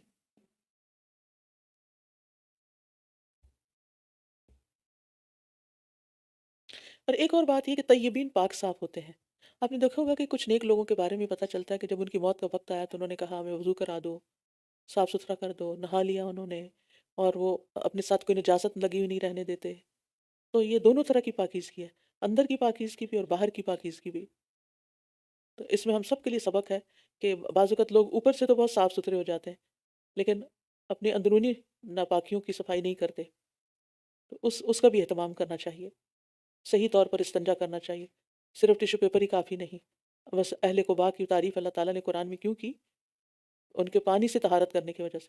لیکن اگر پانی سے طہارت کر رہے ہیں اور میک شور کرنا چاہتے ہیں کہ کوئی چیز ساتھ نہیں رہی تو پھر ٹیشو پیپر استعمال کر لیجئے. لہٰذا انہوں نے جو عمل کیے سوری هل ينظرون الا ان تأتيهم الملائکہ، کیا یہ اس بات کا انتظار کر رہے ہیں کہ ان کے پاس فرشتے آ جائیں یا آپ کے رب کا حکم آ جائے؟ اسی طرح ان لوگوں نے بھی کیا تھا جو ان سے پہلے تھے، اور اللہ نے ان پر کچھ ظلم نہیں کیا لیکن یہ خود اپنی جانوں پر ظلم کیا کرتے تھے. لہٰذا انہوں نے جو عمل کیے اس کے برے نتائج انہیں آ پہنچے اور انہیں اس چیز نے گھیر لیا جس کا وہ مذاق اڑاتے تھے. اور جن لوگوں نے شرک کیا وہ کہتے ہیں اگر اللہ چاہتا تو ہم اس کے سوا کسی اور چیز کی عبادت نہ کرتے، نہ ہم اور نہ ہی ہمارے آباء و اجداد، اور نہ ہم اس کے حکم کے سوا کسی چیز کو حرام قرار دیتے. ان سے پہلے کے لوگوں نے بھی اسی طرح کیا تھا. تو رسولوں کے ذمہ تو صرف کھلم کھلا پیغام پہنچا دینا ہی ہے. تو یہاں بنیادی طور پر تقدیر کو بہانہ بنانے والوں کا رد کیا جا رہا ہے کہ وہ لوگ جو نیک کام اس لیے نہیں کرتے کہ ہماری قسمت میں نہیں لکھا. بھئی تم نے اپنی تقدیر کہاں سے جا کے پڑھی تھی؟ لوح محفوظ تمہارے سامنے کھلی ہوئی ہے کہ تم نے وہاں سے پڑھ لیا تھا کہ تمہیں اللہ نے توفیق نہیں دی اس کام کے کرنے کی؟ تو یہ صرف بہانے ہوتے ہیں جو نیک کام نہ کرنے کے اور برے کاموں کی طرف جانے کے. لیکن اگر یہی دلیل کوئی دوسرا شخص اس کے مقابلے میں پیش کرے جس نے اس کا کوئی حق ادا نہ کیا ہو، یا اس کا کوئی عزیز قتل کیا ہو، یا اس کا کوئی مال چھین لیا ہو، یا اس کی بیوی کی عزت لوٹی ہو، تو وہ یہ دلیل کبھی بھی نہیں قبول کرے گا کہ ہاں میری تقدیر میں لکھا تھا اس کو قتل کرنا لہٰذا میں نے کر دیا. اپنا پورا حق وصول کرے گا لیکن اللہ کا حق نہیں دیتا اور بندوں کا نہیں دیتا تقدیر کا بہانہ کر کے. تو یہ سراسر غلط بات ہے. اور بلا شبہ ہم نے ہر امت میں ایک رسول بھیجا کہ اللہ کی عبادت کرو اور طاغوت سے بچو. تو ان میں سے بعض ایسے تھے جنہیں اللہ نے ہدایت دی اور ان میں سے بعض وہ تھے جن پر گمراہی ثابت ہو گئی. لہٰذا زمین میں چلو پھرو پھر دیکھو جھٹلانے والوں کا انجام کیا ہوا. طاغوت جو ہے نا یہ طاغی سے ہے، طغیانی بھی اسی سے ہے، جس کا مطلب ہوتا ہے اپنی حد سے آگے بڑھنا. اور اس سے مراد یعنی یہ لفظ بولا جاتا ہے شیطان پر، باطل معبود پر، اور ہر اس شخص پر جو گمراہی کی طرف دعوت دینے والا ہو. جیسے شیطان یعنی سب سے پہلے طاغوت سے مراد شیطان لی جاتی ہے. تو شیطان کا کام کیا؟ برائی کی طرف دعوت دینا. تو جو انسان آپ کو برے رستے کی طرف بلائے وہ بھی طاغوت ہی ہے. اگر آپ ان کی ہدایت پر حریص ہیں تو اللہ اسے کبھی ہدایت نہیں دیتا جسے وہ گمراہ کر دے، اور ان کے لیے کوئی مددگار بھی نہیں. اور وہ اللہ کی پکی قسمیں کھا کر کہتے ہیں کہ جو مر جاتا ہے اللہ اسے دوبارہ نہیں اٹھائے گا. قسمیں کھا کے کہتے ہیں. آج بھی بہت سے ایسے لوگ ہیں نا جو قیامت کا انکار کرتے ہیں. کیوں نہیں؟ یہ اس کے ذمہ سچا وعدہ ہے لیکن اکثر لوگ جانتے نہیں، تاکہ وہ ان کے لیے وہ چیز واضح کر دے، تاکہ وہ ان کے لیے وہ چیز واضح کرتے جس میں یہ اختلاف کر رہے ہیں، اور تاکہ جنہوں نے کفر کیا وہ جان لیں کہ یقیناً وہ جھوٹے تھے. بے شک جب ہم کسی چیز کا ارادہ کرتے ہیں تو ہمارا اس کے بارے میں یہ کہنا ہوتا ہے کہ ہو جا تو وہ ہو جاتی ہے، کن فیکون. لہٰذا دعا مانگتے ہوئے بھی کہا کریں یا اللہ تیرے لیے کچھ بھی مشکل ہے، یہ تو کن فیکون ہے، صرف تیرے کن کہنے کی دیر ہے، تیرے اذن کی دیر ہے، تیری توفیق چاہیے، تیری مدد چاہیے، تو ہی کرنے والا ہے. اور جن لوگوں نے ظلم سہنے کے بعد اللہ کی راہ میں ہجرت کی ہے، یقیناً ہم انہیں دنیا میں بھی اچھا ٹھکانہ دیں گے، اور آخرت کا اجر یقیناً بہت بڑا ہے، کاش وہ جانتے ہوتے، یعنی کاش کہ وہ علم رکھتے تو ایمان لے آتے، اور مہاجر اگر ہجرت کی فضیلت جانتے ہوتے تو بہت خوش ہوتے، اور جنہوں نے ہجرت نہیں کی وہ فضیلت جانتے ہوتے تو ہجرت کر لیتے۔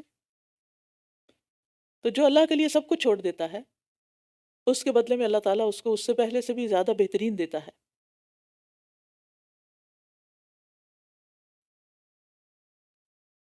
اور یہ آزما کے دیکھ لیجئے، تجربہ کر کے دیکھ لیجئے۔ بعض اوقات ایسا ہوتا ہے کسی چیز پر آپ کا حق ہوتا ہے، دوسرا قسم کھا کے کہتا نہیں یہ میری، آپ جھگڑا چھوڑ دیتے ہیں۔ کس کی خاطر؟ صرف اللہ کی خاطر، کہ اگر میں نے یہ جھگڑا کیا تو یہ رشتہ ہی کٹ جائے گا، قطع رحمی ہو جائے گی، اللہ آپ کو اس سے بہتر دے گا۔ وَمَا تُنْفِقُوا مِنْ شَيْءٍ فَهُوَ يُخْلِفُهُ، جو بھی تم خرچ کرتے ہو تو اللہ تعالیٰ اس کے بدلے میں اس کے پیچھے اور لے آئے گا۔ الَّذِينَ صَبَرُوا وَعَلَىٰ رَبِّهِمْ يَتَوَكَّلُونَ، وہ لوگ جنہوں نے صبر کیا اور اپنے رب ہی پر وہ توکل کرتے ہیں۔ صبر اور اللہ پر توکل، یہ دو چیزیں ہوں تو ہی انسان کے اندر ہجرت کرنے کی صلاحیت پیدا ہوتی ہے، ورنہ بندہ مستقبل کے خوف سے اپنا گھر چھوڑ کر کہیں اور نہیں جاتا کہ وہاں کھاؤں گا کہاں سے اور کیا ہوگا، خوف اور اندیشوں کا شکار رہتا ہے۔ اور ہم نے آپ سے پہلے بھی مردوں کو ہی رسول بنا کر بھیجا تھا جن کی طرف ہم وحی کرتے تھے، بس اگر تم نہیں جانتے تو اہل علم سے پوچھ لو۔ اہل الذکر مراد ہے یہاں یہود و نصارہ، کیونکہ وہ اہل کتاب تھے نا۔ واضح دلائل اور صحیفوں کے ساتھ، اور ہم نے یہ ذکر آپ کی طرف اتارا ہے۔ آپ دیکھ رہے ہیں اس بارے میں بار بار ذکر کا لفظ کتاب الہی کے لیے آیا ہے، ٹھیک ہے؟ تو جب ہمیں ذکر کرنے کے لیے کہا جاتا ہے نا تو اس سے مراد صرف تسبیح وغیرہ نہیں ہوتی، قرآن پڑھنا بھی ذکر ہے، واضح دلائل اور صحیفوں کے ساتھ۔ اور ہم نے یہ ذکر آپ کی طرف اتارا ہے تاکہ آپ لوگوں کو واضح کر دیں جو ان کی طرف نازل کیا گیا ہے، اور تاکہ وہ غور و فکر کریں۔ کیا پھر جنہوں نے بری چالیں چلیں وہ اس سے بے خوف ہو گئے ہیں کہ اللہ انہیں زمین میں دھنسا دے، یا ان پر وہاں سے عذاب آ جائے جہاں سے انہیں وہم و گمان بھی نہ ہو؟ تو اگلی 3 آیات میں رسول صلی اللہ علیہ وسلم اور اہل ایمان کے خلاف سازشیں کرنے والوں کے لیے 4 قسم کا عذاب بتایا گیا ہے۔ پہلا کہ اس بات سے بے خوف ہیں کہ اللہ ان کو زمین میں دھنسا دے اور ان کا نام و نشان باقی نہ رہے۔ آپ نے دیکھا ہوگا کہ بعض جگہوں پہ جب خسف ہوتا ہے، زمین پھٹتی ہے زلزلے سے، لوگ اس میں گر جاتے ہیں، گھر کے گھر گر جاتے ہیں، اور پھر دوبارہ زلزلے کا جھٹکا آتا ہے اور وہ زمین واپس مل جاتی ہے، اور وہ اندر ان کی ڈیپ ڈاؤن قبریں بن جاتی ہیں۔ اللہ تعالیٰ ہم سب کو بچا کے رکھے۔ ایک کلپ میں نے دیکھا تھا جس میں ہائی وے پر ایسا ہی ہوا، لوگ تیز گاڑیاں دوڑا رہے تھے اور وہ گاڑیاں نیچے کھائی میں جا رہی تھیں۔ دوسرا عذاب، انہیں ایسی جگہ سے آ پکڑے جہاں سے وہ سوچتے بھی نہ ہو، جس کا کبھی ان کے دل میں خیال بھی نہ گیا ہو، گمان بھی نہ ہو۔ یا تیسرا، یا وہ ان کے چلتے پھرتے انہیں پکڑ لے تو وہ اللہ کو ہرگز عاجز کرنے والے نہیں، یعنی زندگی کی مصروفیات میں، سفر کرتے ہوئے، کہیں آتے جاتے، کام کاج کے دوران۔ اور چوتھی، او یاخذہم علی تخوف، یا وہ انہیں خوف کی حالت میں پکڑ لے، لیکن تمہارا رب یقیناً بہت شفقت کرنے والا، نہایت رحم کرنے والا ہے۔ یعنی اللہ کے لیے کسی کو پکڑنا، عذاب دینا، سزا دینا کچھ مشکل نہیں، یہ صرف اس کی ڈھیل ہے جو اس نے بندوں کو دی ہوئی ہے۔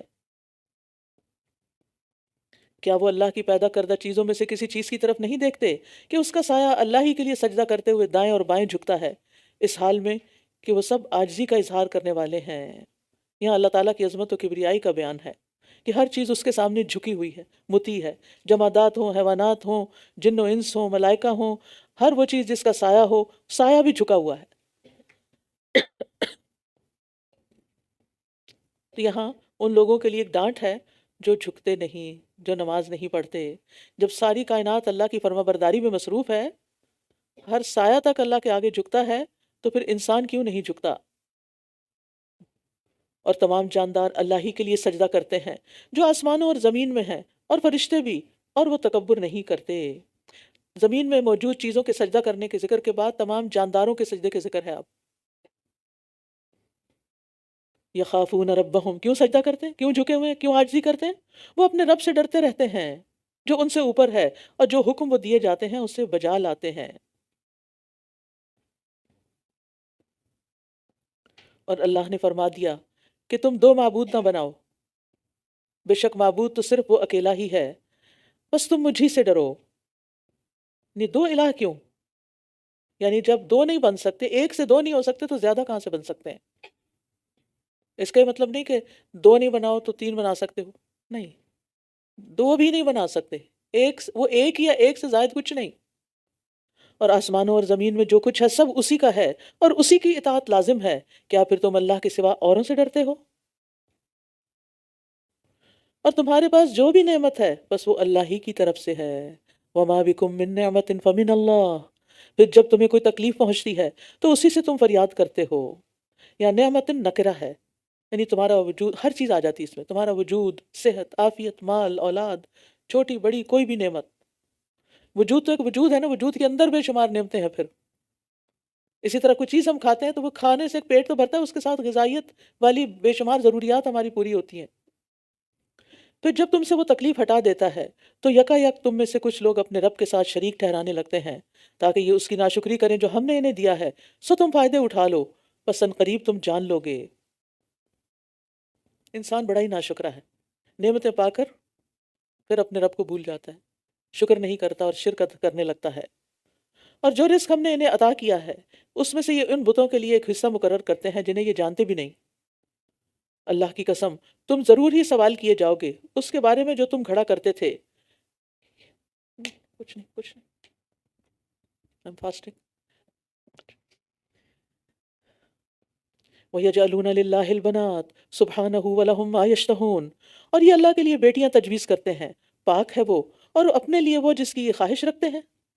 یعنی اپنے لیے تو بیٹیاں پسند نہیں کرتے، اور اللہ کے لیے اگر اولاد بنائی بھی جو کہ ہے نہیں تو وہ بھی بیٹیاں۔ عرب کے بعض قبیلے جو تھے وہ فرشتوں کی عبادت کرتے تھے اور فرشتوں کو اللہ کی بیٹیاں کہا کرتے تھے، اور یہ ظلم پر ظلم ہے۔ اور جب ان میں سے کسی کو لڑکی کی خوشخبری دی جاتی ہے تو اس کا چہرہ سیاہ ہو جاتا ہے اور وہ غم کے گھونٹ پی رہا ہوتا ہے۔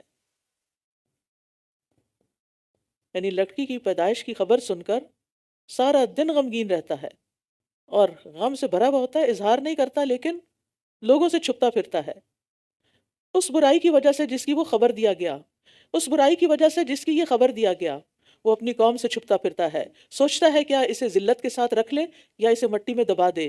خبردار کتنا برا ہے جو فیصلہ یہ کرتے ہیں۔ اللہ کے نزدیک لڑکے لڑکی میں کوئی فرق نہیں، یہ عربوں کی ناانصافی اور جہالت کا ذکر ہے۔ یعنی یہاں یہ نہ سمجھے کہ اللہ تعالیٰ بھی لڑکوں کے مقابلے میں لڑکی کو حقیر اور کمتر سمجھتا ہے۔ اللہ سبحانہ وتعالیٰ کے نزدیک سب سے زیادہ عزت والا وہ ہے جو تقوی والا ہے۔ جو لوگ آخرت پر ایمان نہیں رکھتے ان کے لیے بری مثال ہے، اور اللہ کے لیے سب سے بلند مثال ہے، اور وہ بہت زبردست خوب حکمت والا ہے۔ اور اگر اللہ لوگوں کے ظلم کی وجہ سے ان کو پکڑنے لگے، یعنی ان کے گناہوں کی وجہ سے، تو اس زمین پر کوئی جاندار نہ چھوڑے، لیکن وہ انہیں ایک مقرر مدت تک کے لیے مہلت دے رہا ہے۔ پھر جب ان کا مقرر وقت آ جاتا ہے تو یہ ایک گھڑی نہ پیچھے رہ سکتے ہیں اور نہ آگے بڑھ سکتے ہیں۔ یعنی یہ اللہ سبحانہ تعالیٰ کی حکمت اور مصلحت کا تقاضا ہے کہ فوری طور پر نہ پکڑے، اس نے پکڑنے کا ایک وقت مقرر کیا ہوا ہے، اور جب وہ وقت آئے گا تو پھر کسی کو بھی نہیں چھوڑے گا۔ اور یہ اللہ کے لیے وہ تجویز کرتے ہیں جسے یہ خود ناپسند کرتے ہیں، اور ان کی زبانیں جھوٹ بیان کرتی ہیں کہ ان کے لیے بھلائی ہے، کوئی شک نہیں کہ ان کے لیے آگ ہے، اور بے شک یہ اس میں سب سے پہلے پہنچائے جانے والے ہیں، آگ میں۔ استغفر اللہ۔ اللہ کی قسم یقیناً ہم نے آپ سے پہلے بہت سی قوموں کی طرف رسولوں کو بھیجا تھا، مگر شیطان نے ان کے اعمال کو ان کے لیے خوبصورت بنا دیا، بس وہی آج بھی ان کا دوست ہے اور ان کے لیے دردناک عذاب ہے۔ اور ہم نے آپ پر یہ کتاب اس لیے نازل کی ہے تاکہ آپ ان کے لیے ہر وہ چیز واضح کر دیں جس میں انہوں نے اختلاف کیا ہے، اور یہ ان لوگوں کے لیے جو ایمان لاتے ہیں ہدایت اور رحمت ہے۔ یعنی نبی صلی اللہ علیہ وسلم پر قرآن کے نزول کا مقصد یہاں بتایا جا رہا ہے کہ پہلی امتوں کی طرح اس وقت بھی جو لوگ شیطان کے پھندوں میں گرفتار تھے ان کے اختلاف کا فیصلہ یہ کتاب ہی کرے گی۔ اور اللہ نے آسمان سے پانی اتارا، پھر اس کے ساتھ زمین کو اس کی موت کے بعد زندہ کر دیا، یقیناً ان لوگوں کے لیے اس میں نشانی ہے جو سنتے ہیں۔ سننے کی بھی ضرورت ہوتی ہے، اور سننے میں اللہ کی کتاب اور اللہ کی نشانیوں کا ذکر۔ اور یہاں خاص طور پر پانی کی نعمت کی طرف توجہ دلائی جا رہی ہے جو زندگی کی اصل ہے، کیونکہ ہر چیز اسی سے بنی۔ اور بے شک تمہارے لیے مویشی جانوروں میں بھی بڑی عبرت ہے، یعنی سبق ہے، ہم تمہیں اس میں سے جو ان کے پیٹوں میں ہے گوبر اور خون کے درمیان سے خالص دودھ پلاتے ہیں جو پینے والوں کے لیے خوشگوار ہے، یعنی دودھ اللہ کی عظیم نعمت اور نشانی ہے۔ کس طرح جانور کیا کھاتے ہیں اور کیا باہر نکالتے ہیں۔ اور پھر من بین فرس و دمن، گوبر اور خون کے درمیان میں سے خالص دودھ نکلتا ہے۔ بھلا کوئی انسان دنیا میں ایسی کوئی چیز بنا کے دکھائے؟ یعنی ایک ہی چارہ کھا رہے ہوتے ہیں، اسی سے خون بنتا ہے ان کے جسم کے لیے، اسی سے ان کی سیکریشن یعنی جو ویسٹفل چیز ہوتی ہے وہ نکل جاتی ہے، اور اسی چارے سے دودھ بن جاتا ہے۔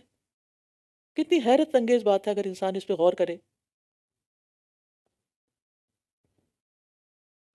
اور وہ بھی مخصوص جانوروں کا دودھ ہوتا ہے، گائے وغیرہ کا، جو انسانوں کے کام آتا ہے۔ پھر اس میں سے میل جو مرضی کھائیں وہ دودھ نہیں بنا سکتے، فیمیل کو اللہ نے یہ سعادت بخشی۔ اور کھجور اور انگوروں کے پھلوں سے تم نشہ آور چیز بنا لیتے ہو اور عمدہ رزق بھی حاصل کرتے ہو، بے شک اس میں ان لوگوں کے لیے ایک نشانی ہے جو عقل رکھتے ہیں۔ یہاں شراب کی حرمت سے پہلے شراب کے بارے میں ناپسندیدگی کا اظہار کیا گیا ہے کہ اللہ نے تو رزقاً حسنہ اتارا ہے اور تم اس سے سکر بنا لیتے ہو، نشہ آور چیز۔ وَأَوْحَىٰ رَبُّكَ إِلَى النَّحْلِ، اور آپ کے رب نے شہد کی مکھی کی طرف وحی کی کہ پہاڑوں میں اور درختوں میں اور ان بیلوں میں جو وہ اوپر چڑھاتے ہیں گھر یعنی چھتے بنا لو۔ وحی کا اصل معنی ہوتا ہے خفیہ اشارہ، جو تیز ہو، اشارہ سریع خفیہ، خفیہ طریقے سے بات پہنچا دینا جو دوسرا نہ سمجھے، کسی اور کو پتہ نہ چلے۔ تو یہاں مراد ہے الہام۔ وحی کا لفظ پیغمبروں کے لیے آتا ہے اور الہام باقی مخلوق کے لیے ہے۔ اور نحل کو نحل کیوں کہا گیا؟ کیونکہ یہ اللہ کا خاص عطیہ ہے، جیسے آتا ہے نا وَآتُوا النِّسَاءَ صَدُقَاتِهِنَّ نِحْلَةً، یعنی بطور عطیہ خوش دلی سے دو، گفٹ منی، یعنی جو شادی کے موقع پر مرد کو دینی ہوتی ہے۔ تو اللہ تعالیٰ نے ہر مخلوق کی فطرت میں ہی الہام رکھا ہوا ہے، یعنی ایک تو وحی الہی سے ہمیں ہدایت ملتی ہے، دوسرے اللہ نے ہمارے اندر بھی جو فطرت اگر مسخ نہیں ہوگی تو اندر سے بھی کچھ آوازیں اٹھتی، ہماری تھاٹ پروسیس ایسی ہوتی ہے۔ اب دیکھیے کہ خیالات ہر انسان کے اندر اٹھتے ہیں، کہا جاتا ہے کہ دن میں ایک انسان کے ذہن سے 70,000 خیال گزرتے ہیں، کچھ اختیاری ہوتے ہیں، کچھ غیر اختیاری ہوتے ہیں، کچھ میں آپ کا اختیار نہیں ہوتا، جیسے وسوسے وغیرہ اچانک ہی آ جاتے ہیں، لیکن کچھ چیزوں کے بارے میں آپ خود اپنی مرضی سے سوچ رہے ہوتے ہیں اور سوچے چلے جاتے ہو، اور ایک ٹرین چلائے چلے جا رہے ہوتے ہیں، پتہ نہیں کہاں کہاں سے گزرتے ہیں، وادیوں جنگلوں سے، اور بیٹھے کہیں ہوتے ہیں اور سوار کسی اور جگہ پہ ہوتے ہیں، سفر کہیں اور کر رہے ہوتے ہیں۔ تو بہرحال کہنے کا مطلب یہ ہے کہ ہر نفس کے اندر اللہ نے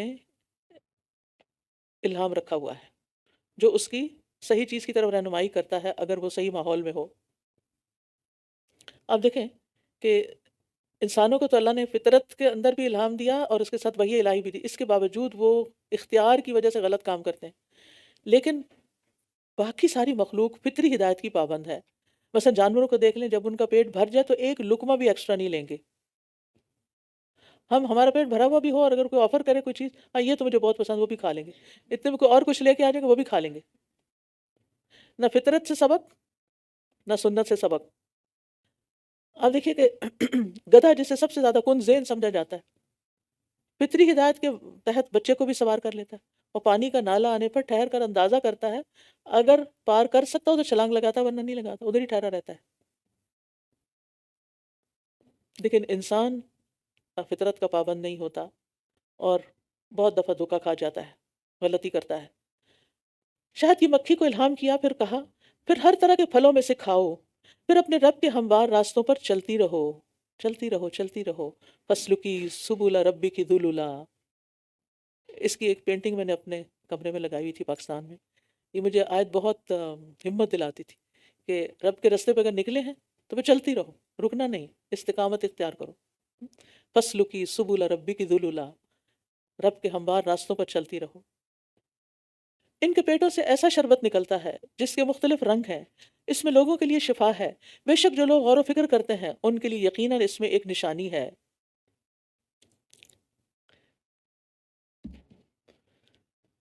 اب یہاں شہد کی مکھی کس طرح کام کرتی ہے، کیسے شہد بناتی ہے، اس کی تفصیلات آپ خود بھی کہیں سے معلوم کر سکتے ہیں، لیکن یہ ساری تفصیلات مائنڈ بلوئنگ ہیں کہ ایک چھوٹا سا کیڑا اڑنے والا کتنی بہترین چیز پروڈیوس کرتا ہے، بہت بڑی فیکٹری لگائے اور پولوشن پھیلائے۔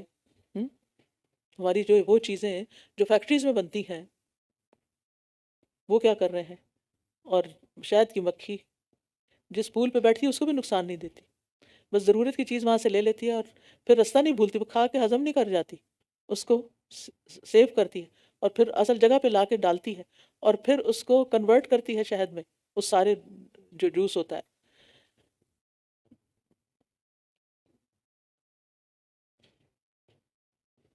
اور یہاں پر شراب کا لفظ آیا مشروب کے معنوں میں، یعنی شہد اصل میں پینے کی چیز ہے، ٹھیک ہے، چاہے ویسے پی لیں، چاہے گول کے پی لیں، دودھ میں، پانی میں، جوس میں، ڈرنک میں، چائے میں، جس مرضی میں۔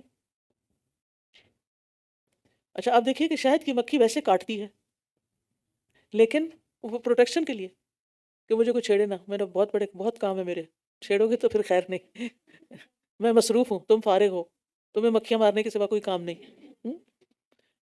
تو زہریلا کیڑا ہے لیکن اس کے پیٹ میں ہمارے لیے مشروب ہے، اللہ اکبر، اور میٹھا، جس سے ہم اور چیزوں کو میٹھا کرتے رہتے ہیں، اور بہت سی دوائیاں بھی اس سے بنتی ہیں۔ یہ سب کچھ خود سے تو نہیں ہو رہا نا، کسی نے مکھی کو پیدا کیا اور اس کے اندر کچھ الہام کیا، تم نے کرنا کیا؟ ساری پروگرامنگ کر دی، اب وہ آٹو پہ ہے، اور اللہ نے تمہیں پیدا کیا ہے، پھر وہی تمہیں فوت کرے گا، اور تم میں کوئی ایسا بھی ہے جو سب سے ناکارہ عمر کی طرف پھیر دیا جاتا ہے تاکہ بہت کچھ جاننے کے بعد بھی کچھ نہ جانے، بے شک اللہ خوب علم والا، خوب قدرت والا ہے۔ یہاں انسان کی زندگی کے مختلف مراحل بتائے گئے ہیں۔ نبی صلی اللہ علیہ وسلم ارذل العمر سے پناہ مانگتے تھے، جس میں انسان کچھ جانتا نہیں وہ کیا کہاں ہے۔ کچھ بوڑھے ایسے ہوتے ہیں نا، ان کو یہ بھی نہیں پتا ہوتا کہ وہ کہاں رہ رہے ہیں، اپنے گھر میں یا کسی ہوم میں ہے، کیا کھلایا جا رہا، ان کو کون آیا کون گیا، نام تک بھول جاتے ہیں، اپنی اولاد کو نہیں پہچانتے۔ تو اللہم انی اعوذ، ہر نماز کے بعد یہ دعا مانگنی چاہیے، یا کم از کم کچھ نمازوں کے بعد تو ضرور مانگیں، جس میں آتا ہے وَأَعُوذُ بِكَ مِنْ أَنْ أُرَدَّ إِلَىٰ أَرْذَلِ الْعُمُرِ۔ اور اللہ ہی نے تم میں سے ایک کو دوسرے پر رزق کے معاملے میں فضیلت بخشی ہے، تو جو لوگ فضیلت دیے گئے ہیں اپنا رزق اپنے غلاموں کی طرف لوٹانے والے نہیں ہیں کہ یہ سب اس رزق میں برابر ہو جائیں، کیا پھر یہ اللہ کی نعمت کا انکار کرتے ہیں؟ یعنی تم اپنے غلاموں کو اپنے رزق اور اختیار کا کوئی حصہ نہیں دیتے، اپنے برابر نہیں کرتے، تو انسان ہو کے تم اللہ کے برابر ہو، انسانوں کو اور مخلوقات کو اللہ کے برابر قرار دیتے ہو۔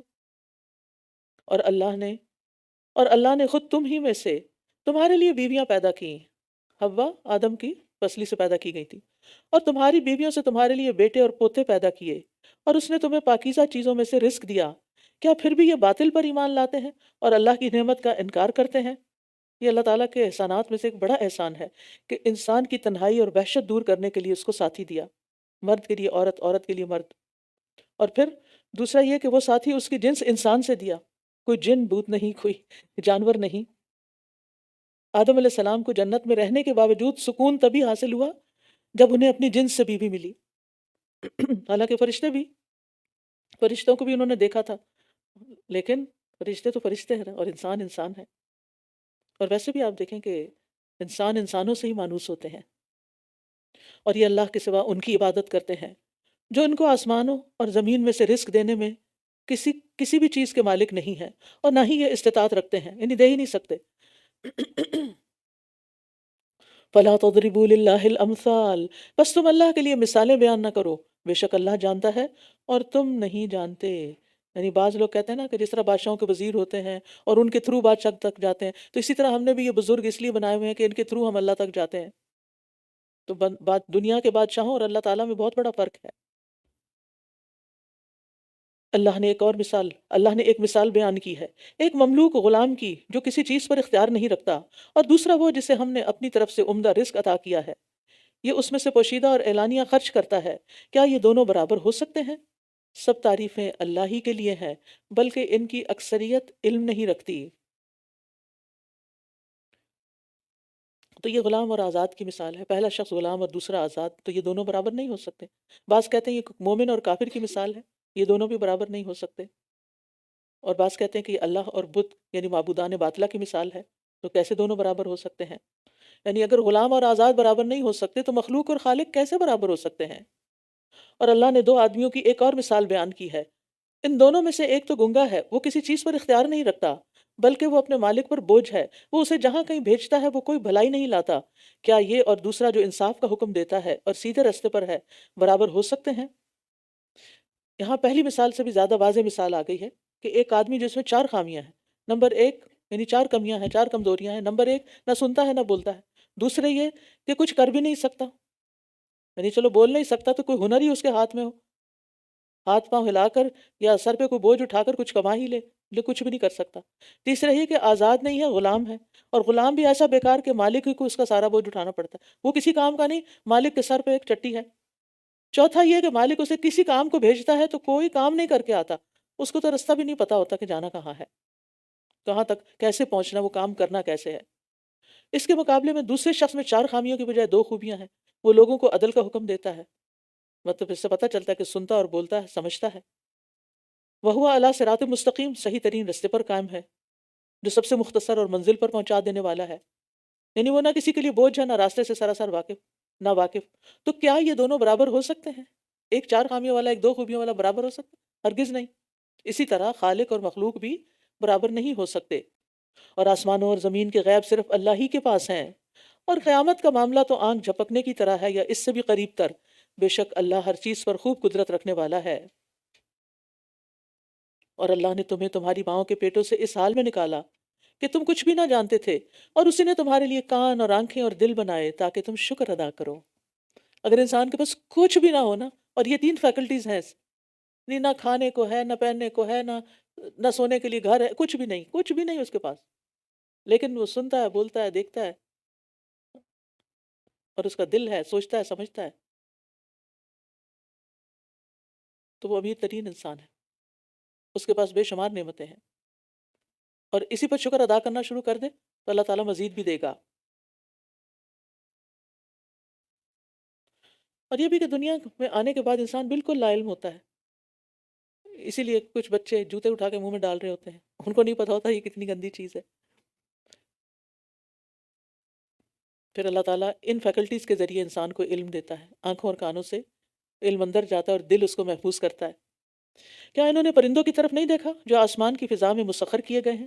انہیں اللہ کے سوا کوئی اور تھامے ہوئے نہیں ہے، بے شک اس میں یقیناً ان لوگوں کے لیے بہت سی نشانیاں ہیں جو ایمان لاتے ہیں۔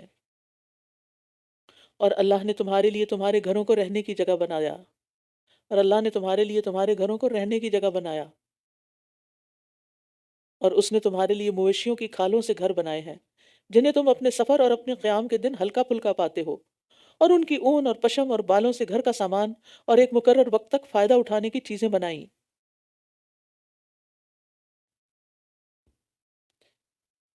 یہاں گھر کی تعریف کی جا رہی ہے،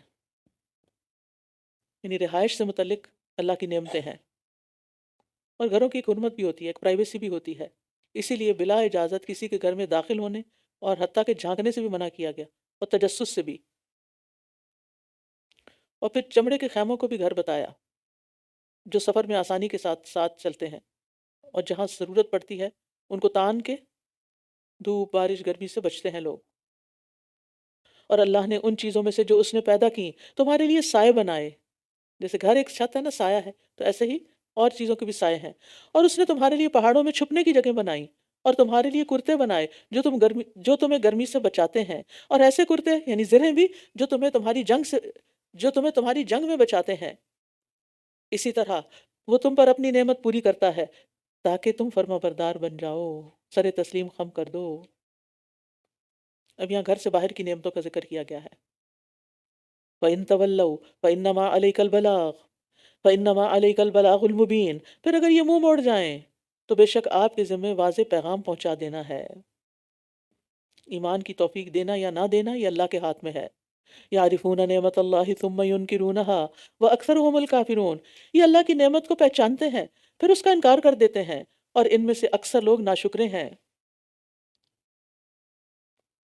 یعنی جب عملی شکر گزاری کا وقت آتا ہے تو انکار کر دیتے ہیں، دل زبان سے کہتے رہتے ہیں ہم شکر گزار ہیں، ہم بہت گریٹفل ہیں، لیکن اگر اللہ کے گریٹفل ہیں تو پھر اللہ کی مرضی کے مطابق زندگی ڈالنی ہوگی۔ اور جس دن ہم ہر امت میں سے ایک گواہ کھڑا کریں گے، پھر جن لوگوں نے کفر کیا انہیں معذرت کرنے کی اجازت نہ دی جائے گی، اور نہ ان سے ناراضگی دور کرنے کا مطالبہ کیا جائے گا۔ یہ گواہ کون ہوں گے؟ قیامت کے دن ہر امت کا پیغمبر اللہ کے سامنے کھڑا ہوگا اور ان تک حق پہنچا دینے کی گواہی دے گا، اور ساتھ ہی یہ بھی بتایا گیا کہ قوم نے مانا تھا یا نہیں۔ اور پیغمبروں کی وفات کے بعد جن لوگوں نے حق پہنچایا وہ یہ شہادت دیں گے کہ ہم نے پیغام پہنچا دیا تھا، اسی لیے کہتے ہیں وما علینا الا البلاغ۔ اور جن لوگوں نے ظلم کیا، جب وہ عذاب دیکھ لیں گے تو نہ وہ ان سے ہلکا کیا جائے گا اور نہ انہیں مہلت دی جائے گی۔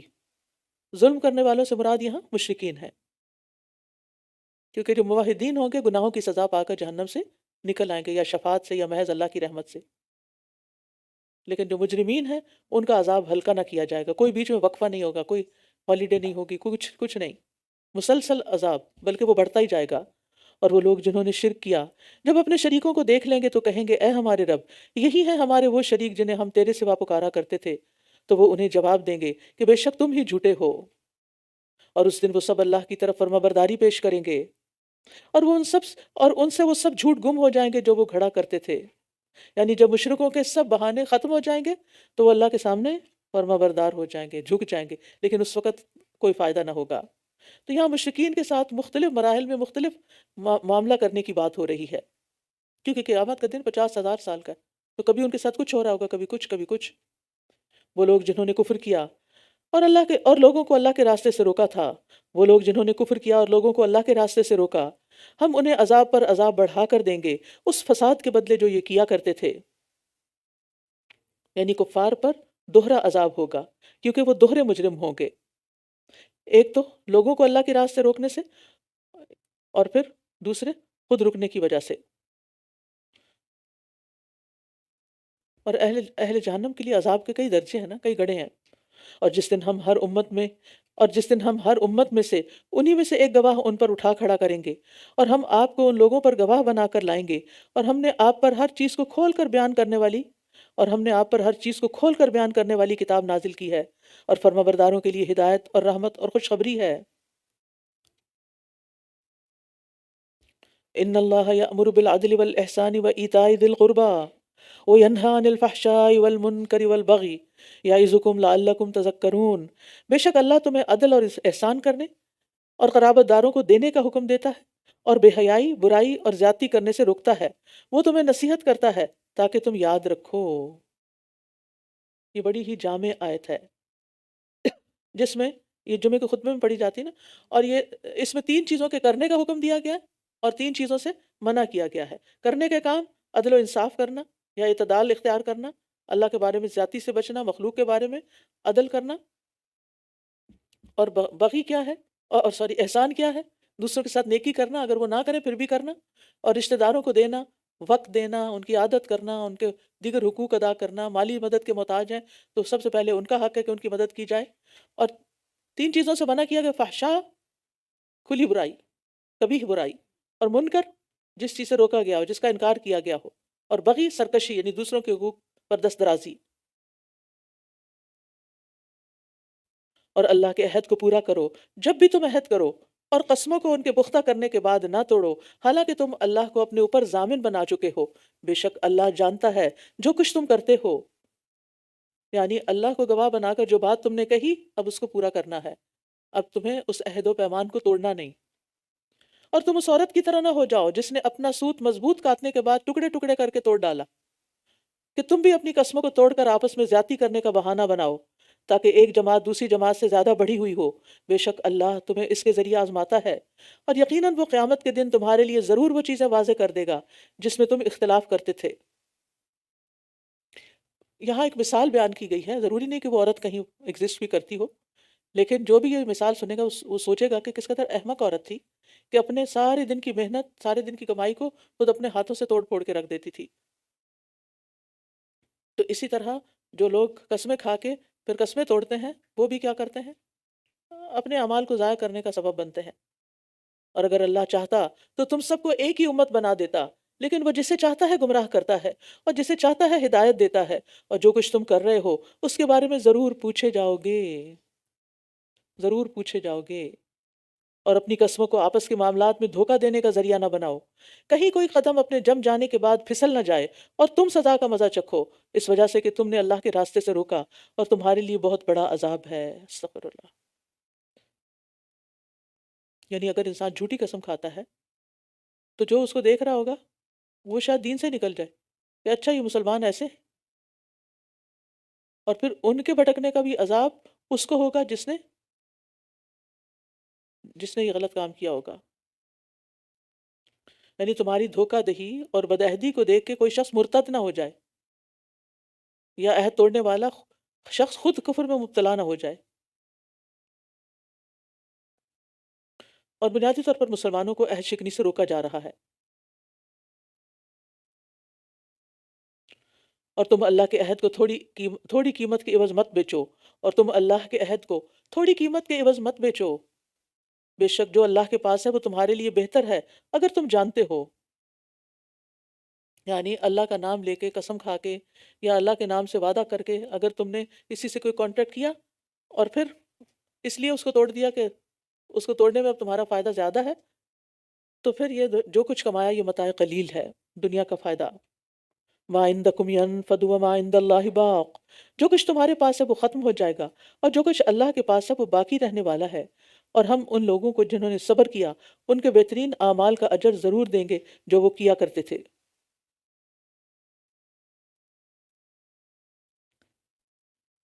ہم نے کبھی سوچا کہ ہمارے پاس کیا کیا ہے؟ گن سکتے ہیں ساری چیزوں کو جس کے آپ مالک؟ نہیں نا. اس کے لیے بڑا وقت چاہیے. چھوٹی چھوٹی چیزیں، بڑی بڑی چیزیں، اور پھر وہ چیزیں نہیں صرف جو ہماری پرسنل بلانگنگس ہیں، وہ بھی ہیں جو ہم استعمال کرتے ہیں گھر میں. جب موونگ ہوتی ہے تو پھر پتہ چل جاتا ہے نا کہ کیا کچھ اکٹھا کیا ہوا. جی، بہت سی بیکار چیزیں. بہرحال اچھی چیزیں ہوں یا بری، جو بھی ہمارے ہاتھ میں، سب ما عندکم ینفد، سب جانے والا ہے، سب ختم ہونے والا ہے. اور باقی کیا ہے جو اللہ کے پاس رکھوا دیا، اپنے ہاتھ سے دے کے جانا ہی بہتر ہے. اور جو صبر کریں گے ان کے لیے پھر ان کے اعمال کی بہترین جزا ہے. تو یہاں اللہ نے قسم کھا کر صبر کرنے والوں کو جزا دینے کا وعدہ کیا ہے. واو قسمیہ ہے. جو کوئی نیک عمل کرے، خواہ وہ مرد ہو یا عورت، اس حال میں کہ وہ مومن ہو، ایمان شرط ہے، تو ہم ضرور اسے پاکیزہ زندگی عطا کریں گے، اور ہم انہیں ان کے بہترین اعمال کے مطابق ان کا اجر ضرور عطا کریں گے جو وہ کیا کرتے تھے. یہاں پر آپ دیکھیں مرد اور عورت دونوں کا ذکر کیا گیا ہے، صرف مردوں کا نہیں، تاکہ عورتیں اپنے آپ کو کمتر یا محروم نہ سمجھیں، یا کوئی اور انہیں ایسا نہ سمجھے. اسلام کے علاوہ یہ عزت کسی اور کو نہیں، یعنی اسلام کے علاوہ کہیں عورت کو یہ عزت نہیں ملی. اور حیات طیبہ سے مراد پاکیزہ روزی، سچی عزت، سکون اور اطمینان، دل کا غنی ہونا، اللہ کی محبت، ایمان کی لذت، سبھی چیزیں اس میں آ جاتی ہیں جو انسان کو ایمان اور عمل صالح کی بدولت نصیب ہوتی ہیں. اور پھر دنیا کے ساتھ ساتھ آخرت کی زندگی کا سکون بھی ہے. اور پھر بذات خود نیک کام کرنے کا ایک اجر ہے، ایک مزہ ہے. یعنی نیک کام کر کے انسان کو جو خوشی حاصل ہوتی ہے وہ برا کام کر کے ہرگز نہیں ہوتی. اس کے برعکس جو لوگ اللہ کو نہیں مانتے ان کے پاس دنیا بھر کے سامان ہوتے ہیں مگر ان کا دل پھر بھی خوش نہیں ہوتا. اور صرف زبانی کلامی ماننے کی حد تک بھی بات نہیں بنتی جب تک کہ اللہ کی پہچان نہ ہو کہ وہ ہے کون. وَإِذَا قَرَأْتَ الْقُرْآنَ فَاسْتَعِذْ بِاللَّهِ مِنَ الشَّيْطَانِ الرَّجِيمِ، پھر جب آپ قرآن پڑھیں تو شیطان مردود سے اللہ کی پناہ طلب کر لیا کریں، کیونکہ وہ قرآن پڑھتے ہوئے بھی وسوسے ڈالتا ہے، اور بچاؤ کے ذریعے بھی اختیار کرنے چاہیے. بے شک اس کا کوئی زور ان لوگوں پر نہیں چلتا جو ایمان لائے اور اپنے رب پر توکل کرتے ہیں. ایمان اور توکل کے ساتھ، ایمان اور توکل اگر انسان کے اندر ہو تو شیطان غالب نہیں آ سکتا. ان عبادی لیس لک علیہم سلطان الا من اتبعک من الغاوین. تو شیطان جو ہے وہ ایمان والوں کو گمراہ کرنے کی کوشش سے باز نہیں آتا، اور بعض لوگ وقتی طور پہ متاثر بھی ہو جاتے ہیں مگر اللہ کے ڈر سے پھر واپس پلٹ آتے ہیں. انما سلطانہ علی الذین یتولونہ والذین هم بہ مشرکون، بے شک اس کا زور تو ان لوگوں پر چلتا ہے جو اسے دوست بناتے ہیں اور جو اس کی وجہ سے شرک کرنے والے ہیں. یعنی شیطان کا زور کس پہ چلتا ہے؟ جو اس کو دوست بنا لیتے ہیں، یعنی اس کی ہر بات ماننے لگتے ہیں اور اس کو اللہ کے ساتھ شریک ٹھہراتے ہیں، یا جو اس کی وجہ سے شرک کر رہے ہوتے ہیں. وَإِذَا بَدَّلْنَا آيَةً مَكَانَ آيَةٍ وَاللَّهُ أَعْلَمُ بِمَا يُنَزِّلُ، اور جب ہم کسی ایک آیت کو دوسری آیت کی جگہ بدل کر لاتے ہیں، اور اللہ خوب جانتا ہے جو وہ نازل کرتا ہے، وہ کہتے ہیں بے شک آپ تو خود گھڑ کر لانے والے ہیں، بلکہ ان کے اکثر نہیں جانتے۔ یعنی پہلی آیت کا حکم منسوخ کر کے نیا حکم جب لاتے ہیں تو پھر یہ باتیں بناتے ہیں، اور ان کی باتیں بنانے کی وجہ کیا ہے؟ کہ یہ بے علم ہے۔ اور اس کو اپنے ذاتی تجربے سے دیکھیے، جو لوگ آپ کو جانتے نہیں ہوتے وہی آپ کے خلاف باتیں بناتے ہیں۔ کہہ لیجیے کہ اسے آپ کے رب کی طرف سے روح القدس یعنی جبریل علیہ السلام نے حق کے ساتھ تھوڑا تھوڑا کر کے اتارا ہے، تاکہ وہ ان لوگوں کو ثابت قدم رکھے جو ایمان لائے، اور فرما برداروں کے لیے ہدایت اور خوشخبری ہو۔ تو اس سے پتہ چلتا ہے کہ تھوڑا تھوڑا کر کے کیوں آیا۔ ہاں، تثبیت قلب کے لیے۔ اور ہم خوب جانتے ہیں کہ یہ کہتے ہیں کہ اس نبی کو ایک انسان یہ قرآن سکھاتا ہے، حالانکہ اس شخص کی زبان جس کی طرف وہ یہ غلط نسبت کرتے ہیں اجمی ہے، اور یہ واضح عربی قرآن ہے۔ یعنی نزول قرآن کے حوالے سے اب ان کا ایک اور اعتراض ہے کہ ان کو اللہ نے نہیں دیا قرآن، بلکہ کوئی انسان سکھاتا ہے، اور یہ قرآن کی کتنی بڑی توہین ہے کہ اسے کسی آدمی کا کلام کہا جائے، جو کہ ہے نہیں۔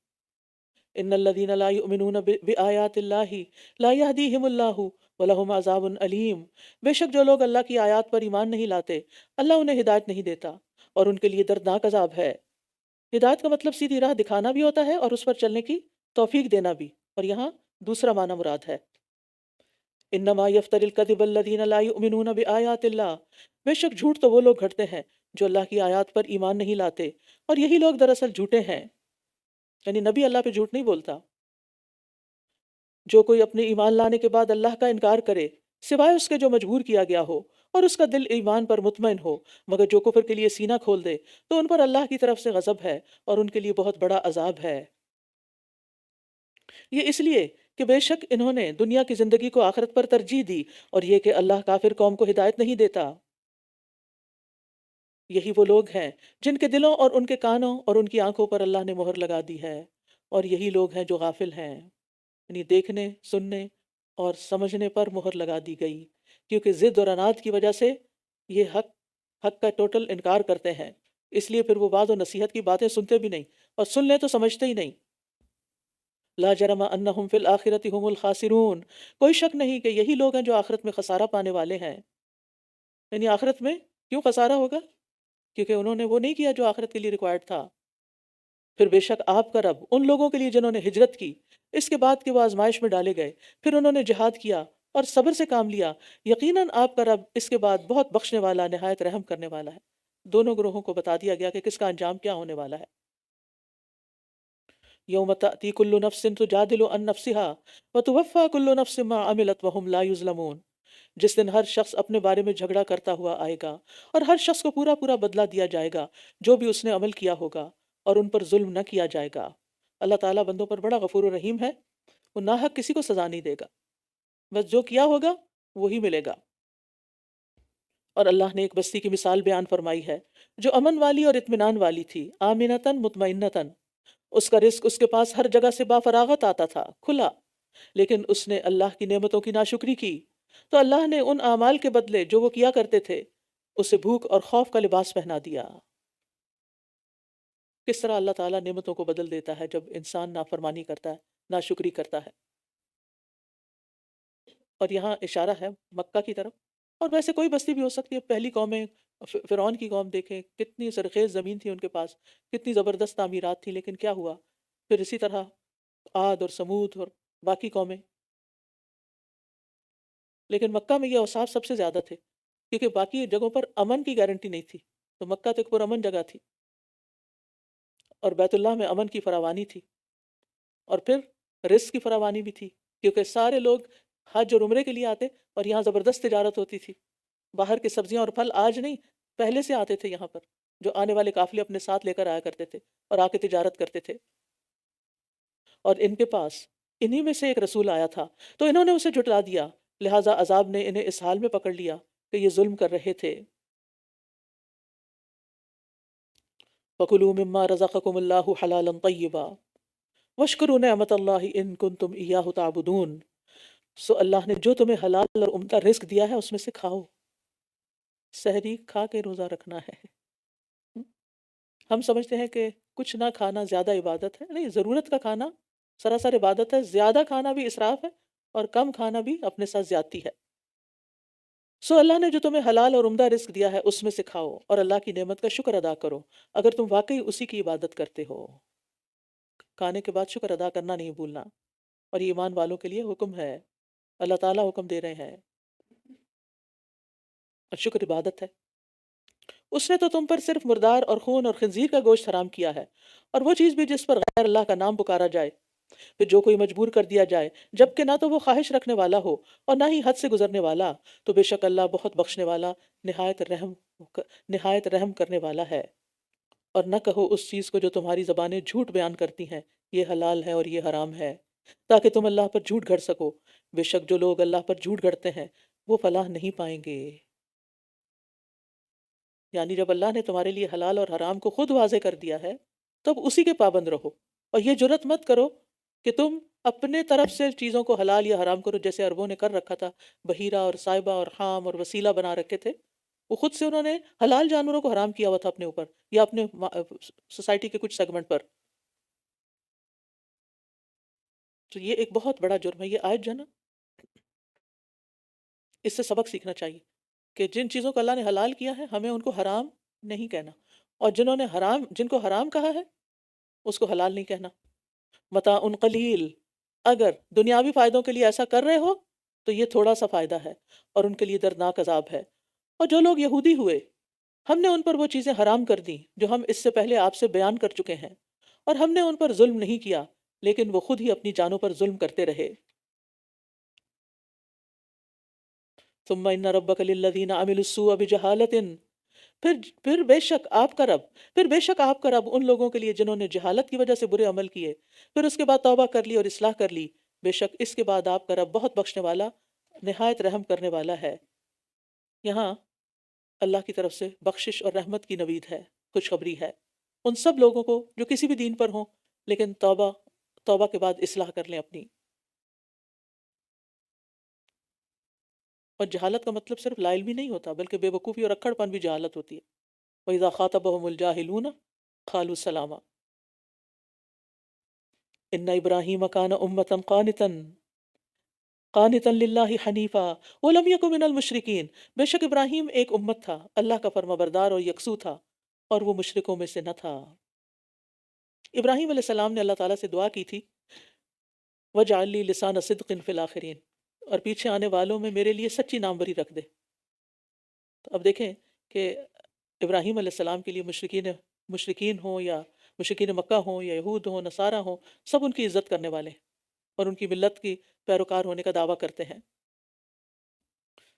کیا خوبیاں تھیں ان میں؟ شاکرا لانعمہ، پیچھے شکر کا حکم دیا گیا نا، یہ خوبی ان کے اندر تھی، اس کی نعمتوں پر شکر گزار تھا۔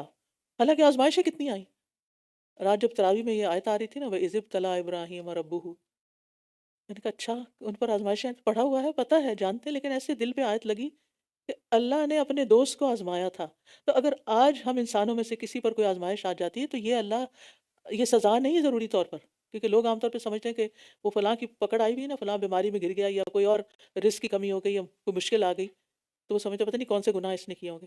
تو ضروری نہیں کہ وہ، ٹھیک ہے گناہوں کی وجہ سے بھی تکلیفیں آتی ہیں، لیکن بعض تکلیفیں اللہ کی محبت کی وجہ سے بھی آتی ہیں، اللہ تعالیٰ آزماتا ہے۔ تو اللہ تعالیٰ نے ان کو آزمایا، وہ آزمائش میں پورے اترے، وہ اس کی نعمتوں پر شکر گزار تھا۔ آزمائشوں کا کہیں گلا شکوہ ملتا ہے کہ اللہ تو نے مجھے اتنا کیوں آزمایا جو جہان والوں میں سے کسی کو نہیں آزمایا؟ اس نے اسے چن لیا۔ دیکھیں امتحان کے بعد پاس ہو کے ہی آپ اگلے گریڈ میں جاتے ہیں نا، تبھی درجے بلند ہوتے ہیں۔ اور بہت سے لوگ پھر پیپر دینے سے گھبراتے ہیں، ہم چاہتے تو ہیں کورس کریں لیکن ایگزام نہ ہو، تو ایگزام نہیں ہوگا، امتحان نہیں ہوگا تو اگلے درجے پہ کیسے جائیں گے؟ وہ تو ایک بہانہ ہے آپ کو پڑھانے کا۔ زندگی میں جب تک آپ چیلنجز قبول نہیں کریں گے نا تو آگے نہیں بڑھ سکتے۔ آپ کے اندر اللہ نے بعض اوقات بے پناہ پوٹینشیل رکھا ہوتا ہے، لیکن آپ نے کوئی سکل سیکھی نہیں ہوتی، کچھ کیا نہیں ہوتا، اپنے آپ کو کوئی رگڑا ہی نہیں دیا ہوتا کہ چمک جائیں، تو پھر کون آپ سے فائدہ اٹھائے گا؟ اس کی نعمتوں پر شکر گزار تھا، اس نے اسے چن لیا اور اسے سیدھے رستے کی طرف ہدایت دی۔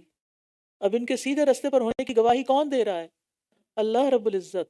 ایک اور جگہ پر فرمایا وَإِبْرَاهِيمَ الَّذِي وَفَّى، اور ابراہیم جس نے پورا حق ادا کر دیا، وفا کر دی۔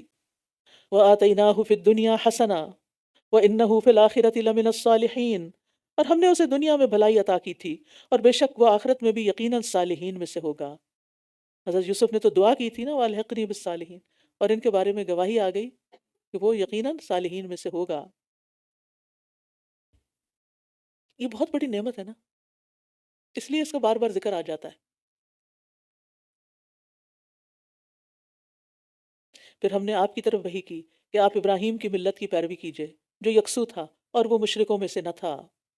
بے شک ہفتے کا دن تو صرف ان لوگوں پر مقرر کیا گیا تھا جو اس کے بارے میں اختلاف کرتے تھے، اور بے شک آپ کا رب یقیناً ان کے درمیان قیامت کے دن فیصلہ کر دے گا جس میں وہ اختلاف کیا کرتے تھے۔